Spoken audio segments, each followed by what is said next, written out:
All right, y'all. Welcome to All Politics Local, America's number one political hip hop radio talk show. Yeah, we're a little late. We apologize for that. We'd like to chalk that up to connectivity issues, but we're here, and so we're gonna take the first hour to talk about the People's Convention with the chairman Larry Hamm. We're gonna talk about that first. And of course, y'all know normally this would be the mayor's hour, the mayor's forum every third Friday. But had an opportunity to talk with the mayor this morning, and had an opportunity to talk with his staff as well. As you know, our brother is knee deep in the campaign. His apologies. He's out there trying to raise money, so it's a conflict. But he said he's going to try to, put one of these Fridays together before the primary to come on and talk to us, to kind of let people know how important our unity is. So just wanted to give y'all that as a quick update that we're in touch with him and the campaign. So that's what's up first. Zaid, you want to tell them what's going to happen after we finish with Larry? So, Doom, I want you to appreciate that you pinch hitting for Mayor Ras Baraka. That's number one. Number two, at 7 o'clock, we have an interesting conversation with some of our voices who have ties to the Newark Community Street Team. There's this thing that's important in developing support for important resources and doing all kinds of social service work. And I'm talking here now about community-based violence intervention work called community-based research. What does that mean? What does that look like? There was a new study that was just done on gun violence that spotlighted two community voices in our community who are on the front lines of doing that very same peacemaking work that I'm talking about. So we will be joined by Sharon Redding, Ryan Neal, and Elizabeth Ruebman to talk about this new study. At 7:30, I'm told we're going to have a sharp scholar on the question of just what white nationalism actually means, and how does data and numbers and on when it comes to matters of racial justice, what does that mean in terms of the national conversation on race? Tukufu Zuberi of the Africana Studies Department of the University of Pennsylvania will give us an analysis on some of that. Really looking forward to this scholar, right? And this week marks the launch of the second decade of People of African Descent held by the United Nations African Peoples Working Group and done by the United Nations. People's Attorney Nkechi Taifa will give us a report on the importance of that second decade launch, the importance of using the United Nations as a rallying tool for solidarity, and the National Reparations Rally that's going to take place in D.C. on May 17th for the Centennial of Malcolm X. 8:30 to 9, DJ Rhino and Hakeem Green on all things important in the state of hip hop, and we wrap it up after that. Loaded show as always.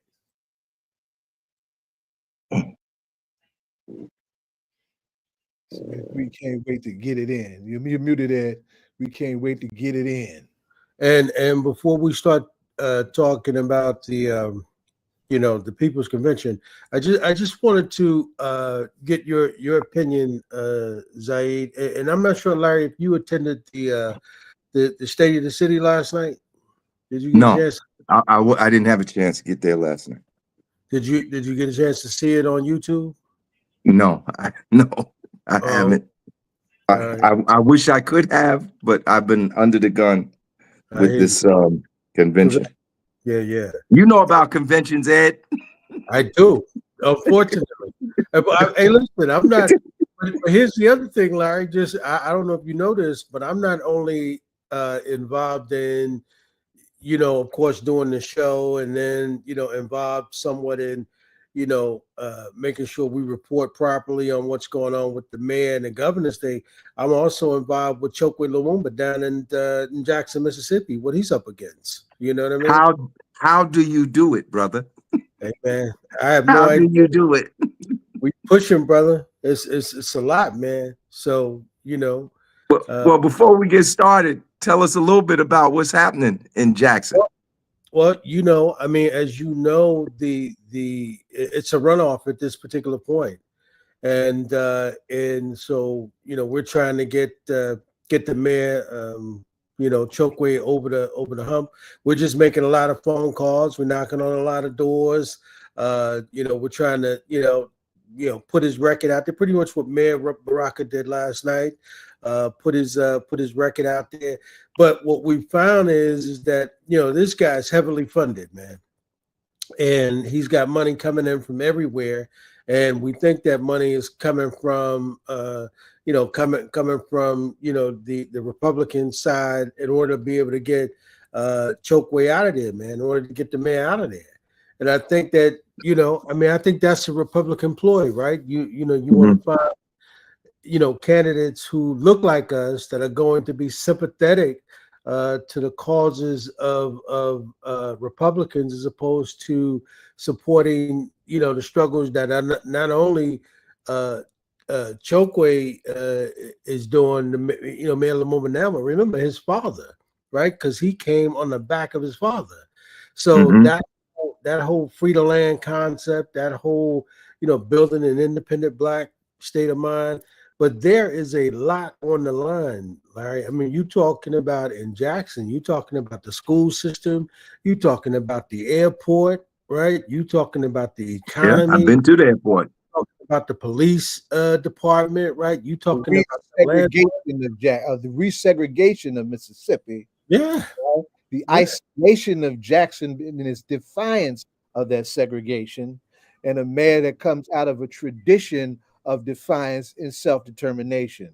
A mayor that's been targeted by a covert operation, including the FBI, a bogus target. We need to watch how these things play out, because they can come at any one of us, and we need to expect to see more of that as we continue headlong into this fight with the right wing. That's right. Weaponization of the state like we have not seen it in decades. Right.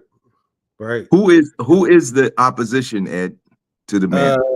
Yeah, I'll pull his name up. But let me say this: like, anyone who doesn't think that the mayor Mayor Lumumba is not directly being attacked by the powers that be, as Zaid just laid it out, is absolutely sleeping under a rock somewhere.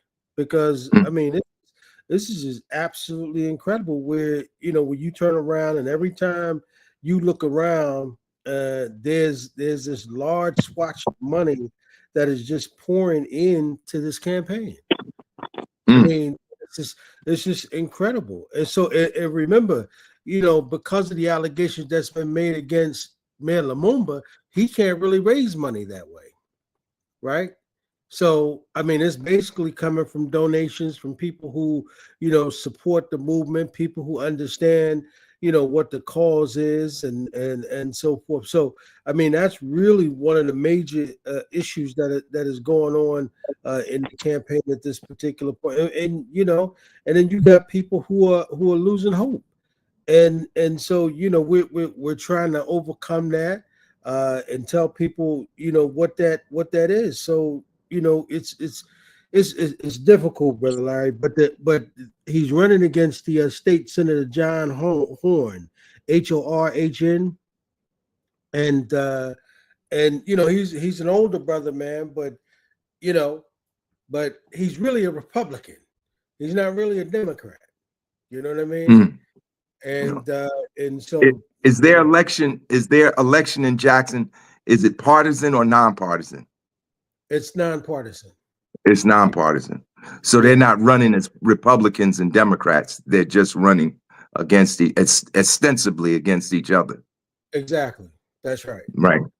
But this guy, I mean, he's heavily funded by the Trump folks and those Doge boys, and so he got money for days, man. You know what I mean? And sort of like what the mayor said last night. He was talking about our unity. If he's going to have an opportunity to win, we've got to be unified, right? And I think that that's the same thing here. I think that, one of the things that Mayor Lumumba said is that, he said they may have more money, but they can't outwork us, right? And the mayor sort of laid that out last night too, in terms we've always been, we've always come up against people who had more money than we've had, had better connections than we've had, but, it's always been our unity. And so I think that that's what we up against. But Jackson is an important city. And I think that's why Black folks need to be very, very conscious of what's happening. And if they get fooled in Jackson, I'm telling you, none of us are safe. None of us are safe. And that could be the test ground, right? Just in terms of what's going on. So, but that's the fight. When I jump off here tonight, I jump back on that, right? Just in terms of, in terms of organizing and set up to do some phone banking like crazy for the next couple of days, man. And then more Jackson history. This is not only the centennial of Malcolm X, it's the centennial of Frantz Fanon, it's a centennial of Patrice Lumumba, it's a centennial of Medgar Evers. Medgar Evers was a part of the class of 1925. So Jackson is going to be a hotbed for all kinds of activity. And it's interesting, and I was disappointed to learn about this too, is that the what's our elder's name that was in Congress and that stood out very well. Adam Clayton Powell. No. He's in Mississippi now, right? During the hearings that Adam Schiff in Congress held on Trump. Oh yeah, I know you're talking about. Oh God, I can't call his name out. Benny Thompson. Benny Thompson. That's him. Yeah, it's for all of the good that he did and the dignity that he displayed in those hearings is coming out for just this other guy, right? And not supporting the mayor who's been in the trenches defending the legacy of self-determination of Black people in Jackson. It's disappointing in this Democratic Party politics. Right, but I just I needed to get that in just to so folks can understand the stakes that we're talking about and that Ed is lifting up in terms of what's happening in Jackson. Yep, and keep in mind, we're talking about a state capital, and on the other front of that, Larry, you got to think about it, man. They, a couple of years ago, remember they was trying to take over the water system, man. Oh yeah. Well, they did the same thing in Newark. Remember, they tried to take it over here. Right. That's what I'm going to say. I mean, it seemed like all of these people understand in these Black cities, they want that water system. They want those resources. And thank God the mayor was able to go to Washington D.C. and get $80 million in order to push that back. But then remember, the Republican governor was not going to do that. He went and did that, and the governor took control of that $80 million and put who he wanted via the court to handle how they use that $80 million over the mayor. I mean, which is absolutely insane. And see, those are the things that Black folks in Jackson and in Newark, we got to remember, you can't have short memory when it comes to that. Because at the point or at the moment you forget that, these people will take it over. And you think you're paying prices now for water, or you ain't seen nothing once they get control. And trust me, Larry, when they, it's like having cable. Once those folks figured out how to control the cable, to turn it off in their office, so you couldn't go up on that pole and turn it on yourself. Because remember, there was a lot of Black folks back in the day had free cable. Right. They knew how to get free cable. Now, no, they can control that in their office. And so unless you pay them, that $300-400 a month, trust me, you won't have any water. So, you see what happened in Flint, right? The same thing happened in Flint when the city went into financial difficulty and it was put in state receivership. Not only were the people getting poisoned water through their lead-based pipes, but they were being charged astronomically for water to the point where whole sections of the city, their water was cut off, and wasn't cut off because the water was brown. They cut it off ostensibly because people couldn't pay their water bills. Same thing had happened in Detroit a couple of decades ago. But, you know, these are some of the challenges that are faced when you run these cities. You know, it's terrible. You mentioned cable. You know who was one of the first people to bring cable to Newark, right? Yeah, wasn't that I remember they had an office on Central Avenue, right? I forget them brothers. I know what you're referring to. Connection Cable. You talking about Connection? Yeah. That was Clarence Lilly. Yeah. Okay, yeah. Okay. But they weren't the first, Ed. Who was the first person to bring cable to Newark was Amiri Baraka. Oh, wow. I didn't know that. BGO come from. I didn't know that. BGO was a byproduct of that. No. BGO was owned by the Newark school system for years. I know, because in the 1950s, I was taken on a class trip to WBGO. When after one of the first things Amiri Baraka did after Gibson was elected, he set up a nonprofit to do cable. This was in 1971. Amiri Baraka had a cable TV studio in the Hikalu Mwalimu on, it was on then called Belmont Avenue, which is today Irvin Turner Boulevard. Amiri Baraka was a pioneer in the cable. The private corporations came later, but Baraka had helped to establish a nonprofit that was doing some initial cable, I guess you could call them experiments or test runs. And Amiri Baraka was broadcasting right out of Hikalu Mwalimu on cable.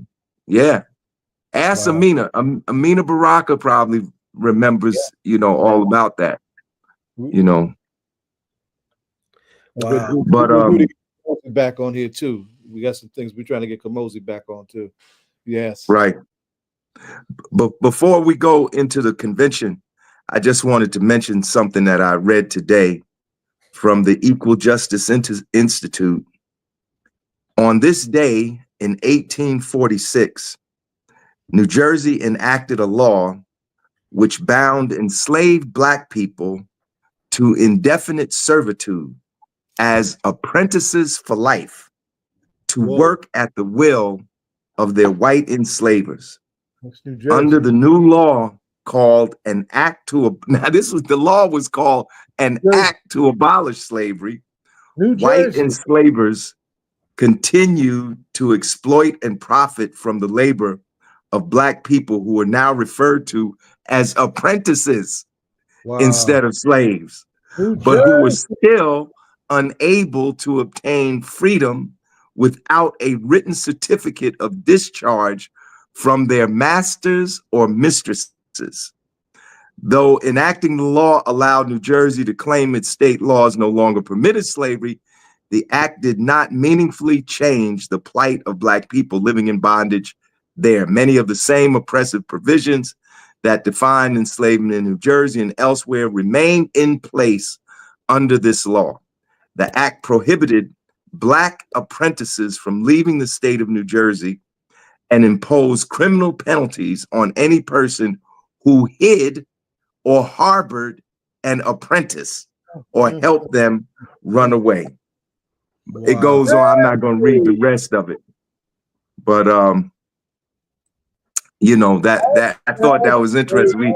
We always in the vortex of history, you know, and people forget that slavery was here. So they had slavery without calling it slavery. Instead of calling you a slave, they call you an apprentice. Wow. But you was an apprentice for life. Wow. That's right. Wow. Yeah, you know, that's interesting, Larry, because that's what the mayor was talking about last night when he was talking about understanding how there's certain groups of our people that are okay with being close to the access of power as opposed to having You're power. having it. Mm-hmm. Being close to it is okay for them. They don't Mm-hmm. really have it, but as long as I can be close to the master, then I'm good, right? Mm-hmm. And they would do that to us for life, right? I mean, you think about that with sometimes I don't know about you all, but I think about how Joe Biden played all of us out, right? Because Joe Biden was able to leave office, right, without pardoning really any black folks, right? He made sure he pardoned his family, but one of the people that he definitely should have pardoned was Jesse Jackson Jr., right? And after Jesse had publicly asked him, publicly pleaded with him, right? And this is the guy who said that, I mean, he literally said that if we didn't vote for him, we weren't black. Yep. And so we have always, and that's one of the fears, that we have to be conscious of any black elected official. We have to be conscious that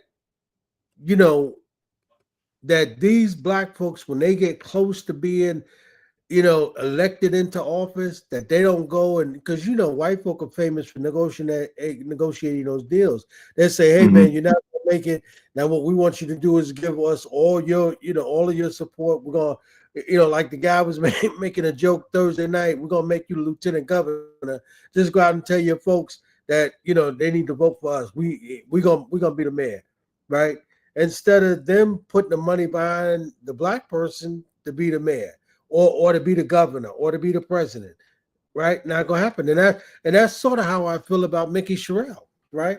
I mean, that's why the mayor kept saying last night, Larry, he kept saying, he is number one. He is the leader. He is the one ahead of everybody else. But they're trying to create the narrative that works in our community, Larry. If you tell black folk enough time that you are not doing well, you are not leading the campaign, you're not the one that's number one. You know what black folk do, Larry? This is us. We'll say, oh, he ain't gonna win anyway. So I don't even go to the polls and vote for Larry. He don't even have a chance. Oh, I know that story. That's the kind they make, right? And then when you ask them, Larry, who did the poll? They got these polls. They just saying they're independent polls. Well, who's the independent poll? Who did it? Pollsters that work for the candidate that they say is number one. Exactly. That's exactly who they are. The people that they pay, right? And they went out and they talked to 1,000 of the people that they know.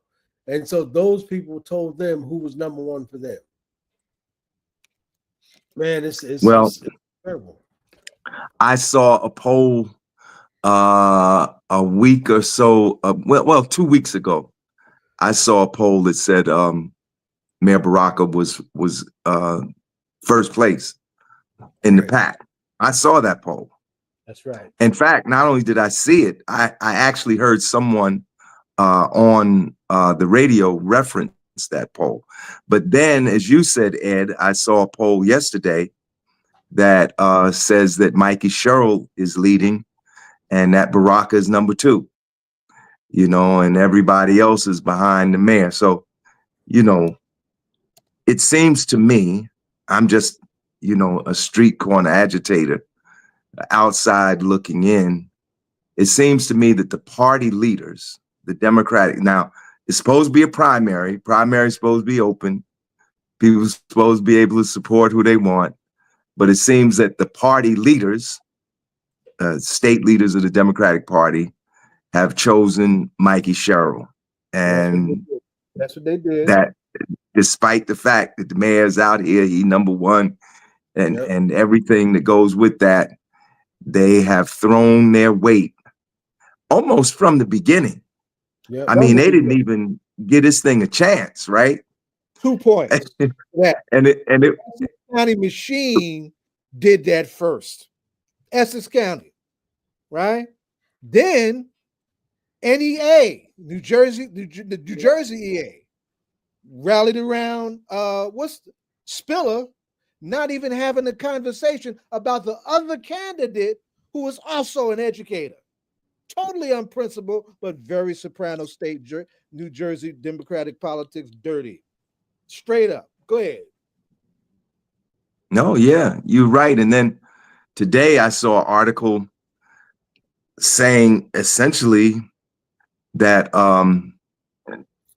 Mayor, I think, and you correct me if I'm wrong, Ed, that well, he's no longer the mayor, but Sean Spiller, the president of the NEA, Right. he's maxed out, right? He can't get any more matching funds.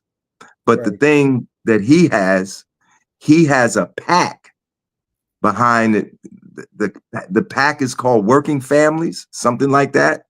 Right. And they have pledged $34 million. That's right. Because I was, I've run for office. I know what it, what it takes to win. It take a whole lot of money. And then people, it's like a statewide joke. How many, excuse me, how many mailers people have gotten for Sean Spiller?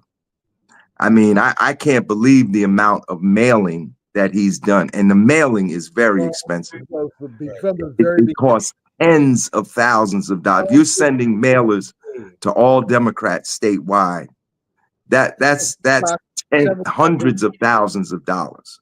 But if you got 34 million, what's a couple of $100,000? Right. So it's going to be very interesting race. As I said to other people, if our folks come out and vote, Baraka can win this. Yeah. He can win it because the white vote is going to be split 4 ways. It's going to be split between Sherrill, Fulop, Gottheimer, and Sweeney. Yep.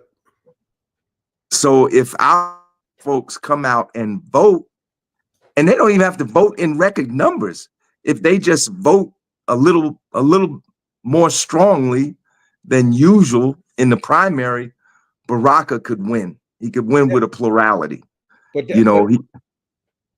but Larry, that's why I'm saying we can't let them discourage our people, right? Because if you keep saying he's not leading, he's not doing well in the polls, I'm telling you, you know this, Larry. And this is not me saying it, right? What's that brother, the professor down at Howard University? He said we have low information, right? Ron Walters. No. He's on with Roland Martin. Mm-mm. Oh, I don't know who that is. Oh, you talking about Greg Carr? Greg Carr? Right. Greg Carr. Yeah, right. So he says that all the time, Larry. He says that, our problem is that, we hear from the community. We don't read this nowhere. We ain't read no polls. So what happens is everybody starts saying that. Then what happens? Come election day, Larry, people say, oh, he ain't going to win. He's so far behind in the polls. Right. Well, Chairman Mao once said that politics is war without guns. Yes. So in war, there's such a thing as they call it PSYOPs, psychological operations. And you can believe me that these rumors or these so-called observations that people are making, or he can't win, they're not coming out of nowhere. Right. There are people who are putting stuff on social media, on top of the perhaps hundreds of thousands of dollars that Spiller has spent on mailing. He has spent, I'm speculating here, it has to be past $1 million now on social media. I mean, every day that I open, as soon as I open Facebook, his ad is one of the first ones that comes up. Right. And he has to be careful because in the article I read today, the person who that's right. wrote that article said that this whole thing with his PAC and how much money they're putting in, they were calling for the election commission to look into that situation. So, Spiller has to be, I'm sure, I mean, he has somebody advising. They're saying that he doesn't even have a campaign staff. I guess not. The PAC has the stat. Everything being done through the PAC, you know. But there may be legal questions, some legal questions here, you know. But regardless, I think what people like yourself, Ed, and Zaid, and Jonathan, and others who are social media influencers, I think the message has to be that people got to come out and vote. Yeah. I heard that the school board election was abysmally low. In fact, one of the articles that I saw must have been, what's today, Friday? Maybe I saw it on Wednesday, said only 67 16-year-olds voted in the school board election. And remember, one of the big objections that people were making about 16-year-olds having the right to vote in the school board was that there was going to be this flood of 16-year-olds to the polls, 16 to 17-year-olds to polls, and they were going to be influenced by politicians, and they were going to throw the election and all of that stuff. Didn't happen. Right. It seems that the 16-year-olds are just as apathetic as the 60-year-olds. That's right. Well, yeah, you know, but like I think that there's some things that have, I think there's some things that has to happen, right? I think that we have to teach young people about civics. We don't teach them that, right? So I think that imagine had that been a day, Larry, right? Just think, because the mayor made some observations too, you know, when he talked about how, you know, we could have increased that number, right? And so forth. But imagine had that Tuesday in class, that whole day, been about civics, right? Been about going over again with the candidates. And then for all of those students who were registered to vote, there were polls downstairs, right? So you take them downstairs, Larry, after they have that morning class, they're talking about civics again and all the ones who are registered, right? And then you also have same day registering, that meaning they could register that day, right, in class. So now after that, Larry, what happens is you take them downstairs and you say, we're going to feed you, right, before you go vote. Now you've had an opportunity to vote. Before you go back to class, there's all of the polls all around the cafeteria. Now everybody get in one of those lines and you vote for your favorite school, almost like a school project, as it were, right? Or a school assignment. So now you teaching these young people, pick your candidate, the one that you like, now go and vote. So we're kind of helping them develop that, right? I mean, this is the first time around. So yeah, right. I think they were apathetic about voting. What, you know, from our standpoint, Larry, I just think that, again, with us, with older Black folks, it's about that. But young folks, well, they have to be trained differently. For them, this is the first time that first time they ever really gotten involved, and I don't really know if they know that they were voting who was going to control $1.5 billion. I don't even know if they knew, how important that was. I'm not sure. Well, Ed, the reason I was making the point was not to disparage the 16-year-olds.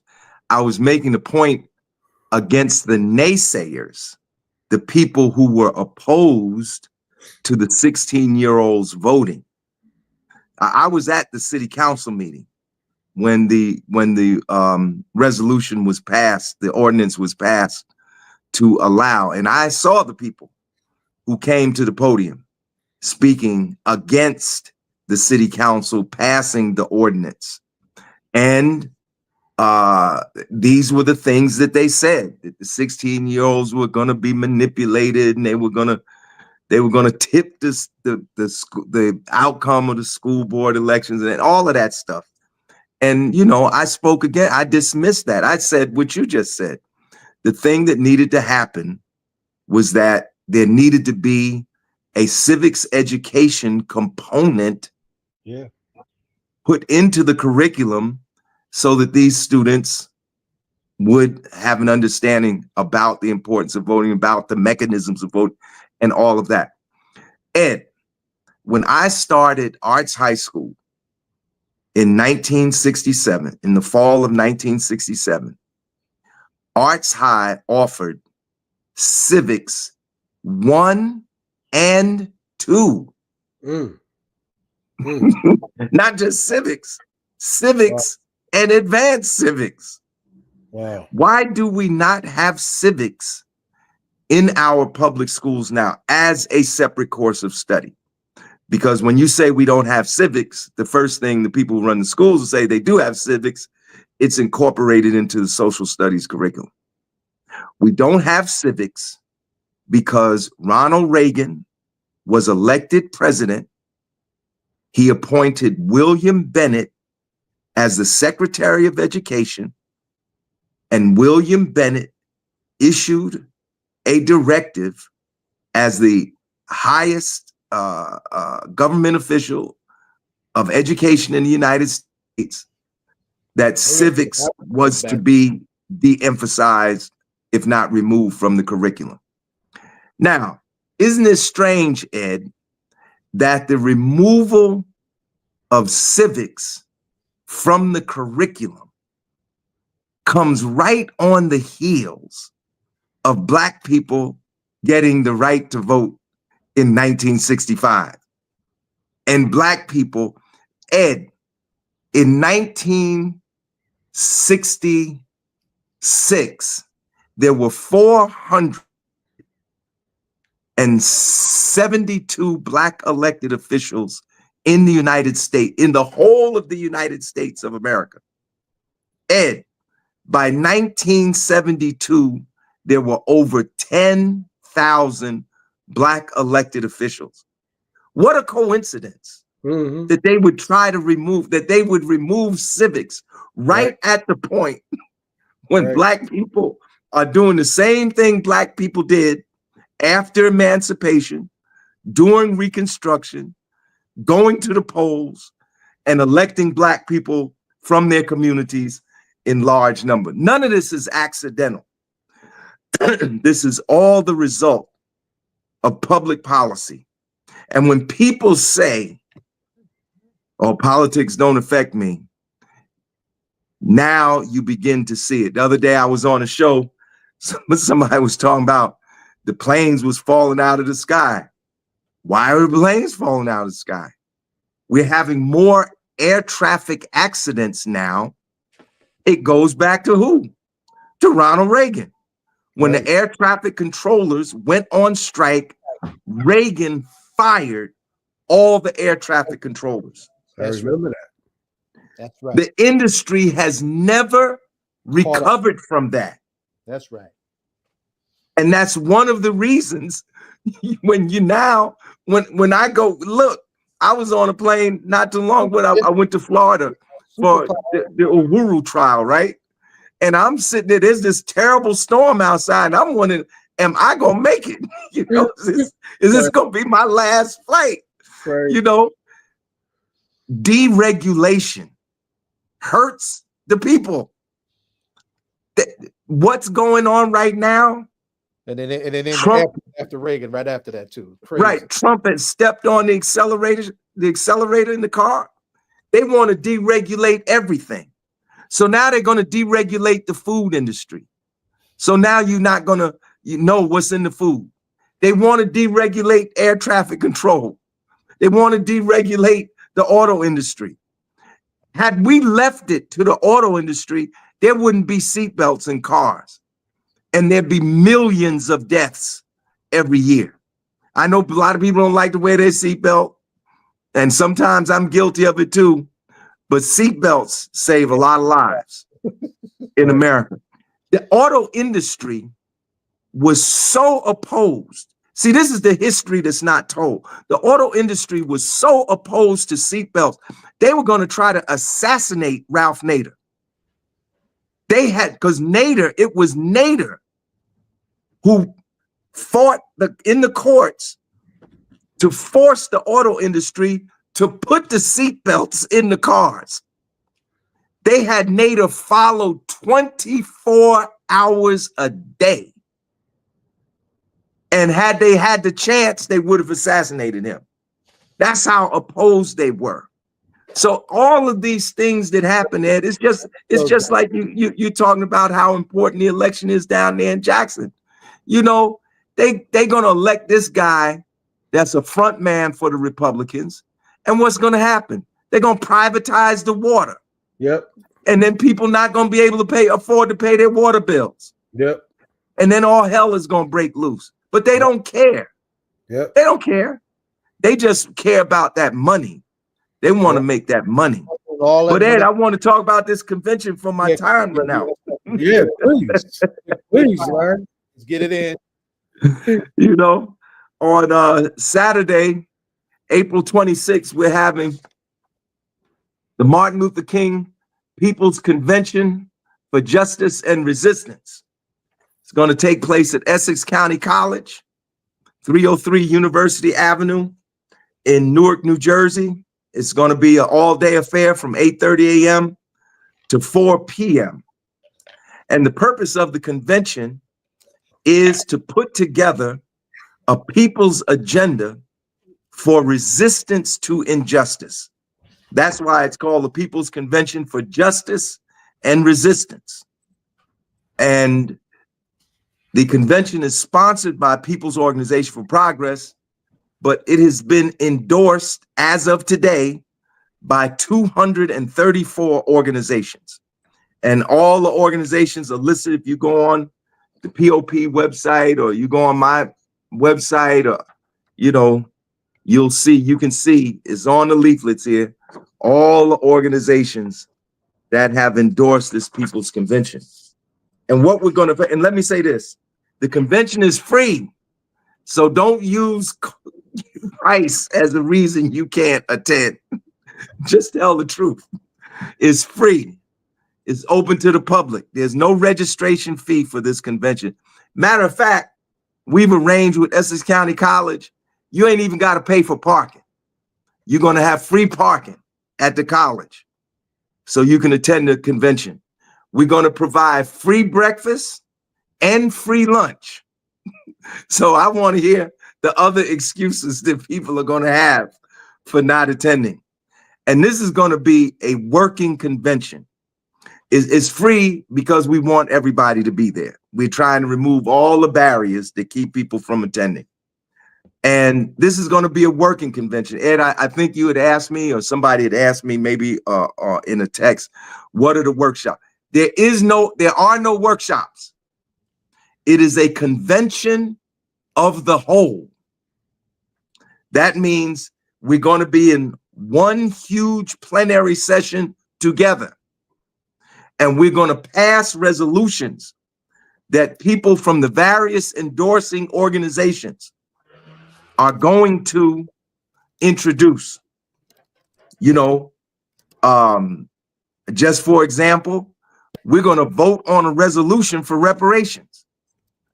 I don't think in our area there has been a gathering of this type where hundreds of people came together to publicly vote in favor of reparations for the descendants of Africans enslaved in the United States. I drafted the resolution. We ain't playing. And there he is. He's the Thomas Jefferson. You out of your African mind. Zaid is the Thomas Jefferson of the People's Convention. He drafted the resolution.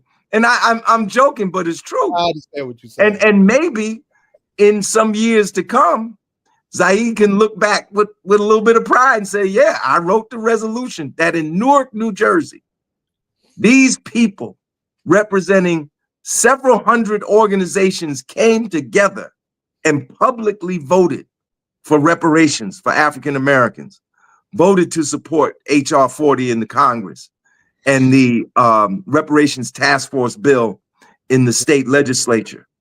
You know, at Gary, what was one of the things that we voted for in Gary? Anybody that has the National Black Political Agenda in front of you, you open the first page of the agenda. They voted in Gary for universal health care. How many years since 1972? That's 53 years. 53 years. We don't have it yet. So we're going to vote to reaffirm our demand for universal health care. People think Bernie Sanders came up with that idea because it was one of the core platforms of his agenda when he ran for president. People have been demanding. The National Black Political Convention demanded universal health care before Bernie Sanders was even mayor of what's the city in Vermont? Burlington. He was mayor of Burlington, Vermont. So we're going to deal with a wide range of issues. What we did, Ed, we took this whole effort came out of the Martin Luther King March that we had in January, which was the 2 days before Trump was sworn in as president. We did it on the 18th. Mm-hmm. That's right. So instead of just having the People's Organization for Progress, we reached out to other organizations. 308 organizations endorsed the Martin Luther King March that we had on January 18th. When the march was over, the committee that met to plan that march said, we got to keep going. We can't stop with one march. Nothing has changed. So the next idea was that we were going to have this convention. The original idea was that we would have the convention on April 4th, the anniversary of the assassination of Dr. King. But when you got representatives from 300 organizations working together, there's going to be schedule conflicts. So it seems that the date most people could agree on, because even with that date, everybody couldn't agree on, but the one where most people agreed was the 26th of April. So we took those 308 organizations, Ed, and we divided them into sections, into 15 different sections. There was a youth section and a labor section and a Black organization section and an environment section, a religion section, immigrant rights section, education section, housing section, foreign affairs and peace section, healthcare and disability rights section, criminal justice section, veterans section, women's section, and social justice section. And each of those sections had at least 2 co-chairs. Some had maybe more. Our Thomas Jefferson, who wrote the resolution on reparations, he's the co-chair of the social justice section, which has, I think, almost 25 organizations in that section. Yeah. And we told the sections to have their own meetings, and out of those meetings, develop their resolutions, bring them back to the planning committee, and then those resolutions would be introduced at the convention on Saturday. So the main business that we're coming together to do is to vote on and pass those resolutions, so that at the end of the day, when 4 p.m. comes, or whenever we end the convention, we'll be able to say that we came together, we voted, and this is the platform that we approved. The other main event of the convention is supposed to be a gubernatorial forum. We're working on that. We've begun reaching out to the gubernatorial candidates and inviting them to speak to the convention in the afternoon. The only candidate so far that is committed to being there has been Mayor Ras Baraka. We've already received words from two of the other so-called front runners, you know, because depending who you talk to, they all the front runner, right? They've already said they can't make it. So we'll see what happens. I'm hoping that some of the other gubernatorial candidates will show up, but if not, we'll hear what Mayor Baraka has to say, you know, and hopefully nothing will come up that will prevent him from being there. And so that's really it in a nutshell. Ed, what questions do you have? Well, I think one of the things that that jump out for me is there you know, what we were just talking about as it related to 16 and 17-year-olds, is there a youth component? Yes. And one of the resolutions that the youth section came up with was that the initiative to have 16-year-olds vote should go statewide. Because right now it's only in Newark, right? So one of the resolutions that the co-chair of the youth section, in fact, that was the first one. You at the meeting, that was the first one that they announced, was that they wanted young people, 16, 17-year-olds throughout the state to be able to vote. That was one of several resolutions that they introduced. So it's going to be interesting to see how it comes out, but I hope people will come. You know, we've removed as many barriers as we could to keep people away. The convention is free parking, free meals. Yeah, I think if you put out there publicly, right, who some of the speakers are, we now know it's not going to be any workshops. One of the things that we found is that, and we've done some test marketing on it, was that you let folks know what some of those things were going to be in advance, right? And now that you know you've got a confirmation from Mayor Baraka, I would put pressure on the other folks and put that out there that he's the only one who has so far confirmed, right? And let it be out there, right? You know, and use that to promote that you will hear from, you know, the front runner at this very moment, according to whatever poll says that. You'll hear from that gubernatorial candidate at the convention, at the People's Convention, right? And put that out there. So if the other folks don't confirm, right, you at least know that you've got that confirmed, and people know that will drive people there who support the mayor to come out and support you all, just to hear what the mayor has to say. Because remember that he's even closer then, because remember the convention is next week. And then, you know, we get closer and closer, like a month away from you know, the primary for him, right? And Essex County is in particularly, you know, when you're talking about Hudson County, you know, you're talking about Mercer County, you know, you're talking about Camden County, wherever you're going to find these pockets of Black folk, it's going to be important for the mayor not to lose his base. Right. So him to you all is going to be very important. Right. Yes. And I have asked him twice in person. I've asked him twice, and twice he's committed. And I also sent my invitation to him in writing. So, and he is generally, as far as I'm concerned, been a man of his word. If he commits to something, at least as far as I'm concerned, every commitment he's made, he's kept. So I'm hoping he will come through. Yeah, to that point, for all those that don't show up, put them little placards with their names on there in them empty seats. Yeah. Right? Put that on plan. Listen, y'all, we got to wrap up. We got some folks ready to come on, and we got some tight segments tonight. Adema, what you rocking with to keep yourself going these days? What you listening to? What am I listening to? I'm going to tell you the truth. What I listened to today was a speech by Dr. King that many people have not heard. Which one? Everybody knows this book, Where Do We Go From Here? Chaos or Community. The title of that book comes from a speech that Dr. King gave in August of 1967, entitled "Where Do We Go From Here?" That's what I listened to today.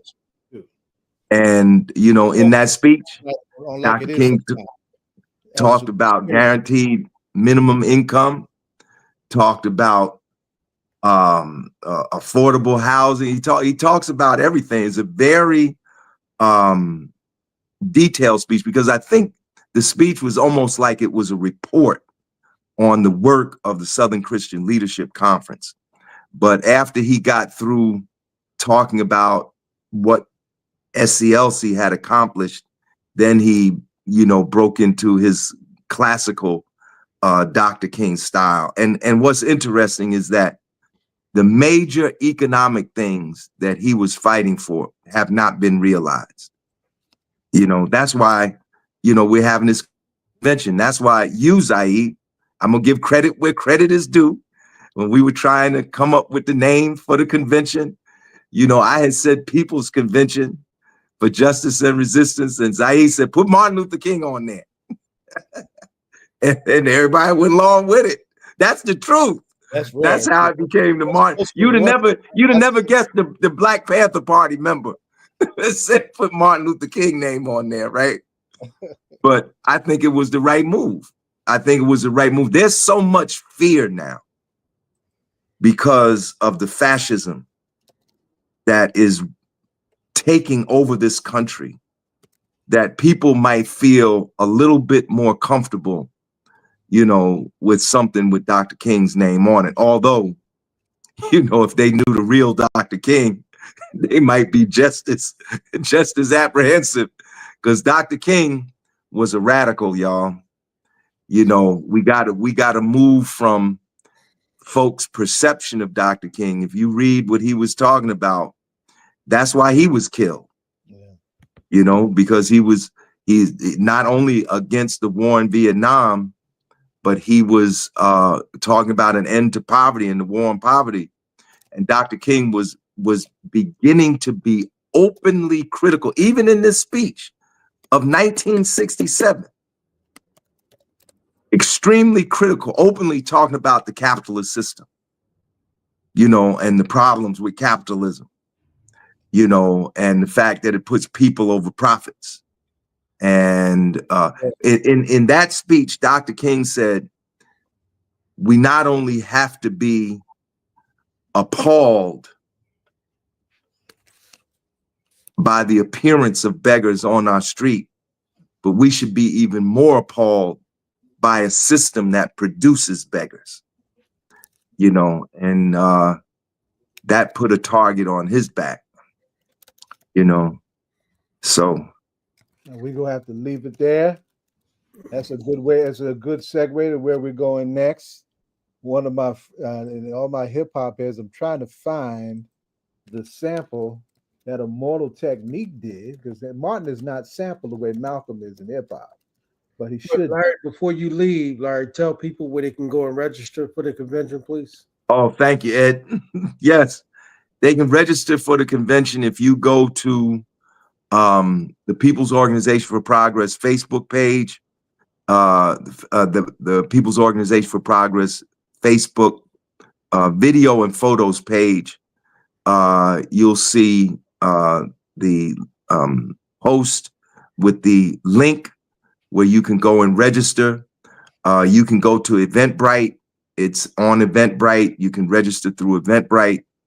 And if you have a problem, you can, if you see the leaflet, you can use the QR code that's on the leaflet. You can register through that. Or if you're not really down with all of that technology, as some people said to me today on the phone, you can just call us at 973-801-0001. We can register you over the phone. But I hope people will come out, you know, because I think that this may be, I don't want to be premature in my judgment, but this could be a historical moment. You know, it could be a prelude, Ed, to maybe our 21st century, Gary. Yes. We had the 20th century. Maybe this is the practice, the practice that we need, right? Yeah. To have the really big one that we need to have. Yeah, and I'll tell you something, Larry, as we close this out, you know, Zaid and I was leaving out, and we had a young man step to us last night and said, yo, I'm ready. He said, when we gonna get it on, man? You know, so, you know, and you know, we still in motion. All we got to do is pull a switch, Larry. You know what I mean? Right. Our Facebook page, everything is still there. All we got to do is just press some buttons, right? Wow. You know, for the National Black Political Convention. So all we did was paused it. We can turn it back on just by pressing a button, right? Wow. that's how organized we were and ready to go with it.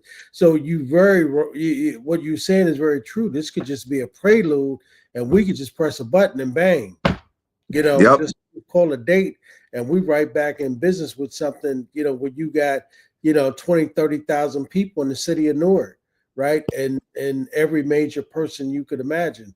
So yeah, but we want to tell folks, make sure you all come out next Saturday. Make sure you register to vote. One of the key things to making sure why you all need to register to vote is because everything being free, what we need to know was most important, folks, is that we need to know how much food we need. That's right. You all registering will tell us, right, how much food. You already know that everything is expensive. So do us a favor, register so that we don't pay for more food. And for people who are not coming, or we don't have enough food.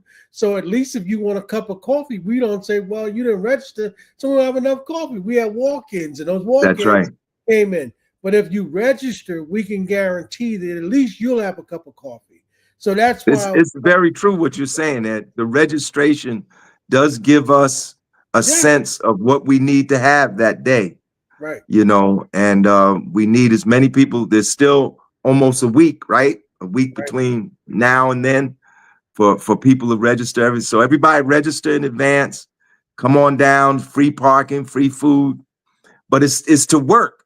Now, because Ed, you had asked me who the speakers are. I mean, if we have the gubernatorial forum, if those folks show up, we'll have the gubernatorial forum. But this is not going to be your standard convention. This is not going to be your conventional convention. There's not going to be a lot of speech making, including yours truly. I'm going to be moderating.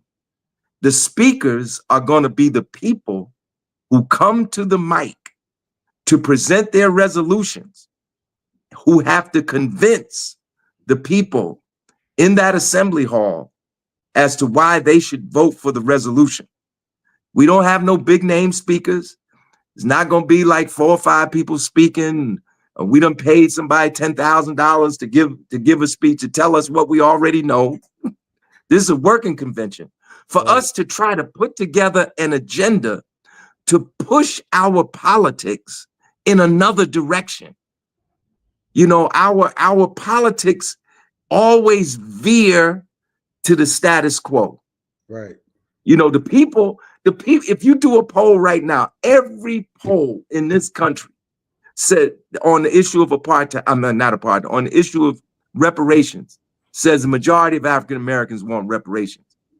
But yet you wouldn't know that by looking at the Congress, because they can't even pass a bill to form a commission on the issue of reparations. So thank you. I see the other people are on. They must increase so I can decrease. All right. Take care. All right, Larry. Thank you, my brother. This is not my first time coming after Brother Larry. That's right. My folks fussed up. We got to come on. I ain't got the controls, baby. He said you asked us to get here at 6:50. So let's roll, because Brian and I have somewhere to go. Yeah, we do, and we do, and I'm so glad we got y'all on. One of the things, let me try and introduce this very quickly, and E, I want you to break down what I'm talking about, so I don't get anything wrong, and I set the tone for why Sharon and Brian's voices are so important. We have been trying to do these new things and trying to develop these policies and trying to get resources to do this work. They always want, well, where is the data? Where is the information? Where is the analysis that shows us this is okay and whatnot? And a lot of these studies in the land of data and biometrics and all of that kind of stuff, more often than not, when it's about us, it never involves us. 2 of our guests right now, Brian Neal and Sharon Redding, were persons who participated in a community-based study around gun violence in our community that are actually heard in the space. And that's a whole thing that needs to be developed, and that some of us are trying to bring to further arm our work around community-based violence intervention. So E, Elizabeth Ruebman. All this trio all had ties to the mighty Newark Community Street Team. Moved on, but you know, he was in the mix. He was one of the on the ground and doing the work, and he was very much a part of this study. In layman's terms, this is a teaching platform. For those of us ain't got these highfalutin degrees and can't get past the abstract and ain't got no money, what are we talking about? What kind of study is this, and why what we doing real important? Yeah, well, Zaid, Miss Sharon and Brian are the researchers on this. So I really want them to represent their work because this is their work. And if you see it, I don't know if folks are linked to it. They're the authors on this. They're co-authors on this. I just wanted to give like a little bit of background before they present their work, which is Newark Community Street Team, of which I was the deputy director and the policy director.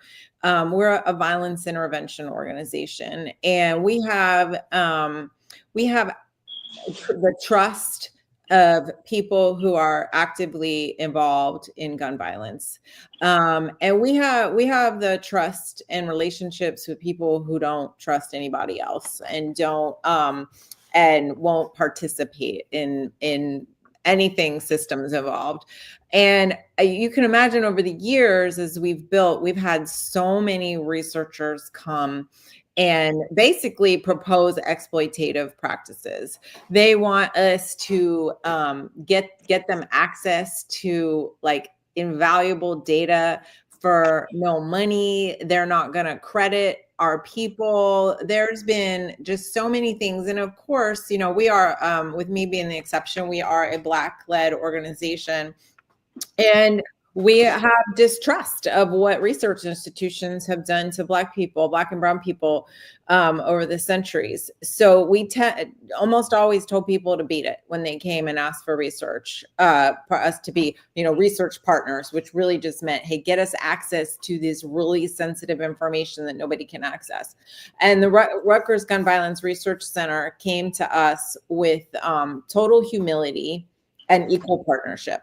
So that's the piece that I like to talk about, that their research can be done well. And as a result of it's being done well, Sharon and Brian were able to get research that literally nobody else would have been able to do. And so I just want to acknowledge that. And by the way, our relationship with Rutgers hasn't always been that way, but Espreen and Thurman at the Gun Violence Research Center, like I said, they just came with humility. We co-designed the project, right? It wasn't presented to us like, hey, we want to, this is what we want to find out. How do you help us? Can you help us get this? We co-designed it. And what it's about is, why do people have guns that either the study calls them illicit, illegal, whatever the case may be, that like they're not supposed to have? Why would people keep a gun that they aren't really supposed to have legally? And Sharon and Brian are going to tell you what they found out about that. But we co-designed it with them, and then they trained Sharon. We got Sharon and Brian and some other folks on our team professional training that Rutgers provided for them to be researchers. I want to say that they are available to work on other research projects. They are actually that's a mic dropper. Yeah, exactly. So I'm going to stop talking and hand it over to my colleagues who are researchers. And I just want to say last thing, like the first time we proposed this to other research projects, like, oh, we want our folks to be, and Akila, our founder, would always say that, like, our folks are going to be authors, and they would be like, what, are you crazy? No, they're not. They don't have PhDs. And we're like, you don't need a PhD to do this. Like they had some people far more valuable. No shade to people with PhDs, but so this would, I'm just so proud of Sharon and Brian that they had this opportunity. I'm going to stop talking so they can represent their incredible project. Now, Sharon, now ordinarily I'm gonna go to you first, but I know these two young kids here got Friday nights that we ain't got, right? So I'm gonna go to this young man first, right? Yeah. How does it feel to come from being an interventionist, a peacemaker, to a researcher. But before you answer that, tell everybody your origin story. What brought you to this work? How you got here, and how did you become one of our credible messengers that we trusted to put you back on the street? Hey everybody, I grew up in Southbourne Projects, and I had a friend. His name is Solomon Middleton Williams, and he introduced NCST to me. He came and got me off the block, and I came into NCST. You know, I my upbringing was kind of tough. I mean, my parents was good, but I lived in a project, so I got involved or whatever. And when I got to NCST, it changed my life. I became a high-risk interventionist where we stopped beefs in neighborhoods. We did safe passage at schools. And then Solomon came to me again and said, it's a chance that I can be a co-author, a researcher. And I was up for it. And we did this. Nobody asked us.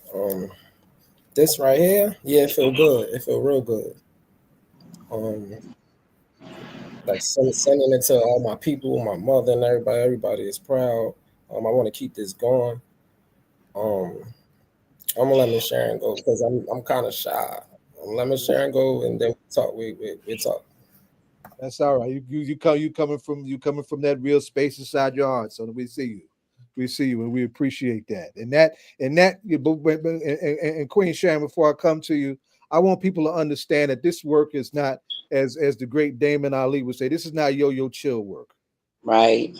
This is life-saving work that requires life-saving skill, and to lobby for the resources to do this work requires other kinds of trainings that they just get. So folks are going through serious, not just personal, moral, and spiritual transformations.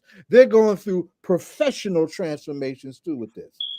Yes. Life-saving way, right? Coming out of COVID, you know, what's that language? First responders, y'all looking at two first responders right here. Wow. Yeah, appreciate that. Be real about that. Queen Mother Sharon, jump in. Thank you, everybody. Please bear with me. I had some work done on my mouth, so it's still a little numb. And just please bear with me. Ain't gonna help me. But yes, this study was oh my goodness, it was groundbreaking because a lot of the participants in this study, nobody asked us, really spoke about their own life experiences and why they, owned a gun. And it was emotional. It was emotional for me and Brian, and just to hear the stories of why people want to have a firearm by them and stuff, and just everything kind of came to the same conclusion. Everybody just want to feel safe and have protection. And Rutgers did a good job. They gave me and Brian a lot of leeway, and as far as like some of the questions we asked, if some of our participants felt uncomfortable, we were able to change them. We made sure that anytime they felt uncomfortable, they were able to leave. The training was excellent. It taught me and Brian, how to be really good researchers and stuff, to listen to what the people were talking about and not put our own feelings and stuff involved in it. And I think the big plus that we had with it, that me and Brian could really connect with most of the people that have been through, owning a gun. Our age range was from 18 to 75. And, it was different stories and stuff.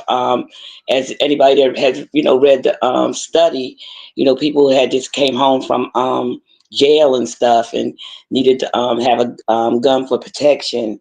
We had some domestic violence participants that participated. Some participants had family members that were killed. They didn't feel safe, so they had to have something. Then we asked about storage, and most of these people didn't store their guns to make it safe for anybody. It was always easy access. We talked about community guns and stuff. And to have all the participants to really open up about it, it was really, really deep, because as the title of the study says, nobody asked us. That was a question that is a mouthful. That came from me and Brian just saying, everybody always said to us, nobody asked us how we felt while we had it and stuff, not making us look like criminals and and stuff. And a couple of times I went home crying, listening from some of the stories, and also being able to connect, with some of the things that were going on, with my nephew being killed and everything, why I'm in this work and stuff, what I do, for almost the last 10 years. And it was just really, really deep. And people had a voice, and they had a voice through me and Brian to tell their story on how they felt. Because some of the participants had never even talked about it and stuff. And the real good conversations came afterwards when the audio was cut off and we were able to embrace one another, talk about it and stuff. And some of the participants, it felt like a relief was lifted.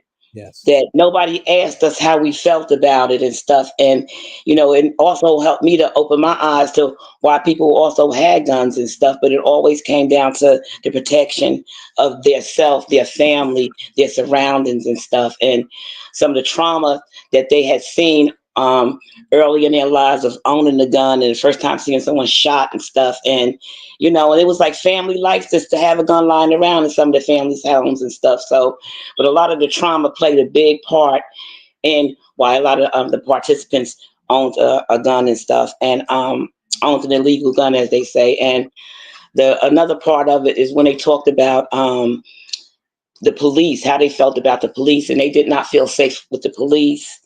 They felt more safe with HRI and going to different organizations, and especially with NCST. High risk intervention. Our folks doing high risk intervention. Yes, they felt. Go ahead, Brian. Yeah, HRI is a high risk interventionist. That's what I was doing. Right. Right. That's what we do when we go and mediate place. And you got to think about it. When you growing up in these neighborhoods, when the cops not coming to stop what's going on. They coming to arrest. Mm-hmm. Or you never know.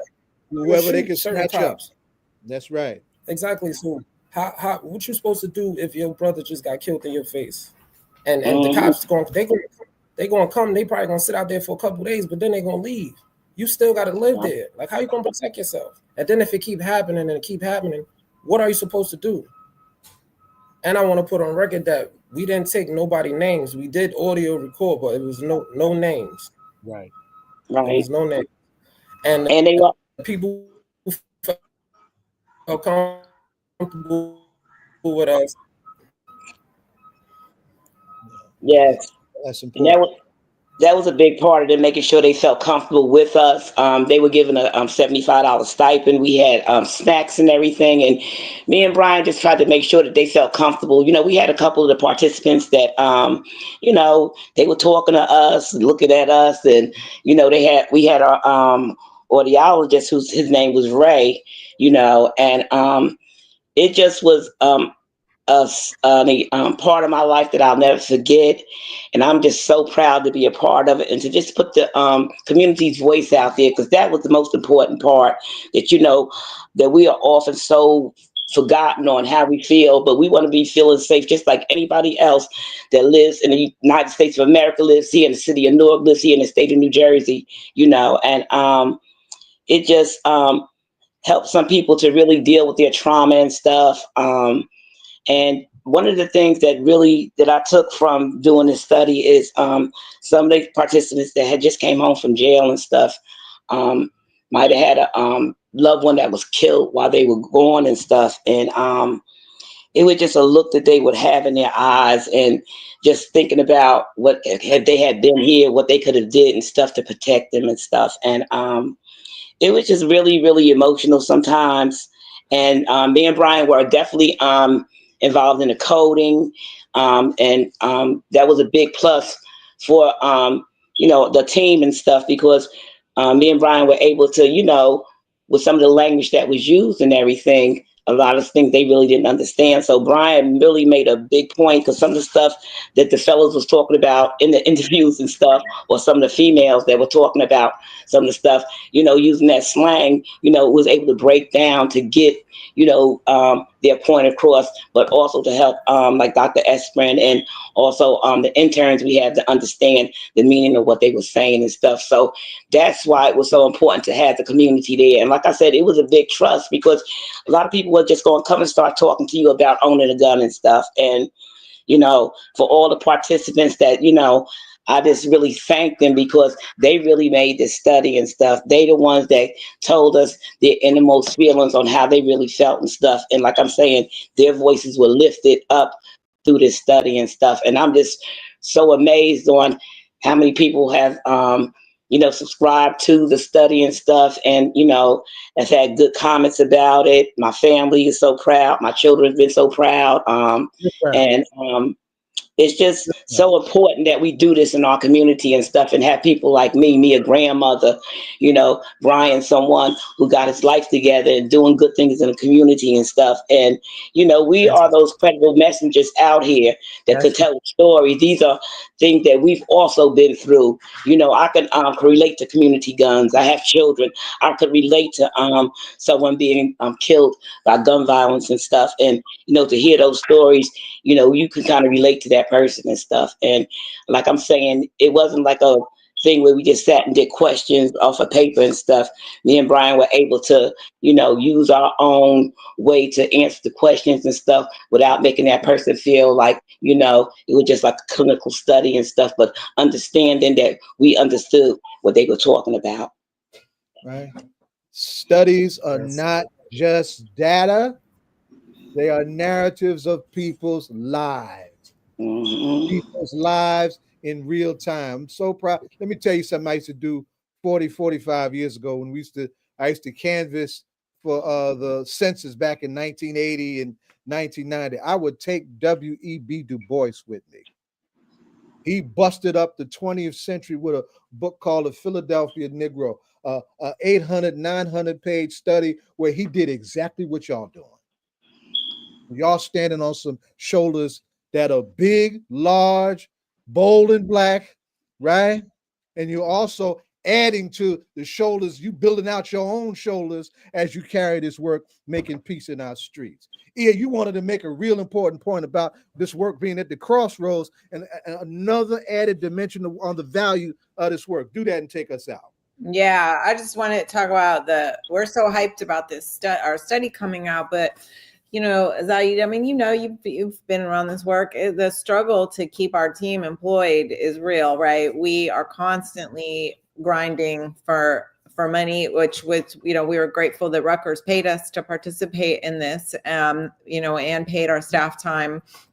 But right now, like NCST, we don't have any city funding. Our federal dollars are in constant jeopardy.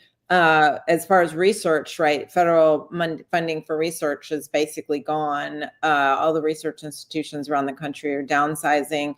And we exist on philanthropic dollars, individual donations, and state funding. We have a couple state funding sources. So just I always want to mention the realities of the struggle to keep people employed. And we're one of the largest employers, if not in the South Ward, doing incredible work, like taking someone, Brian and making him a researcher, like it's just life affirming work, but it's always life saving. Yeah. Yeah. Feel good. Wow. I mean, one of the things, go ahead, as we close out, one of the this is a strategy that we got to figure out soon, because the city definitely should be becoming more correct with this, straight up. Yeah. Right. And yes, not just our mayor can't be the only one that understands this. Right. The city council needs to really come out and really support this, and we really need to come up with a strategy to lobby their behinds to come correct on this. Right. As we wind up, y'all take us out. Lift up who y'all listening to right now to keep you going, trying to do this work. Brian, you go first. You the youngest head. You go first. Oh, come on, put me on the spot again. Yeah, I just want y'all to know I'm here. I want to keep this going, because without us, it's nobody. You can't just have anybody come talk about this stuff. Only like people like us. And it's all types of different studies I want to do. Like the cars. I want to. We need to dig into why these kids like these cars so much. And thank you. Who you listening to right now in the land of hip hop or the land of music to keep your head right? You really want to know? Yeah. I mean, I'm old school. You see what I got on? I listen to a lot of. Man, I listen to a lot of NWA, Ice Cube, Tupac. Man, right now, yeah. But right now I'm listening to Dave East's album called The Final Call.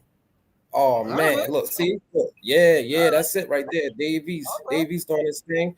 I listened to the Chicago rappers too, Lil Durk and G Herbo. I didn't like them at first because they had all the young ones out here bugging, but they changing it up a little bit. Like if you listen, just listen real closely. They talking about this stuff. And we got and listen, Chicago is one of the mother cities of this work too. We got our folks on the ground out there trying to change the game out there for real, right? Yeah. You the next in line. Well, I was just listening to Frank Ocean before I got on this call, and you know, Zaid, that I'm a jazz head. I do like rap and hip hop too, but I'm a jazz head, and I'm on my way right now to see a Tyshawn Sorley show. Tyshawn is from Newark. So yes, so I'm here in Philly, but I'm gonna go. He was in high school. High school was Lil Bone. I watched that boy grow up. I know, that's why I'm gonna walk up the street and go see him perform.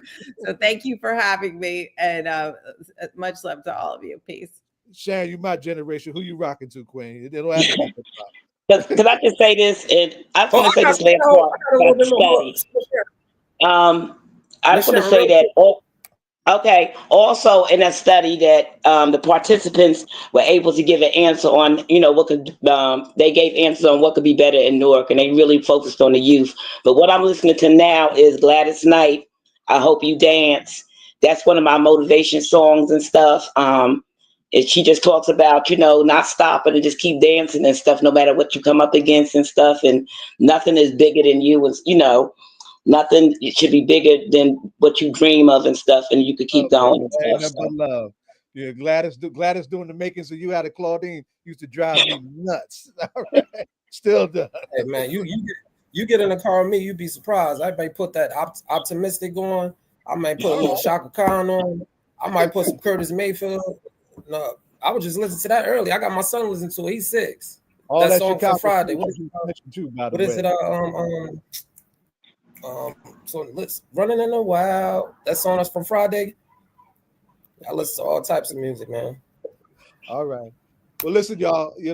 I appreciate y'all patience with us. Our segments tend to go over, and I got folks that tend to be long-winded, right?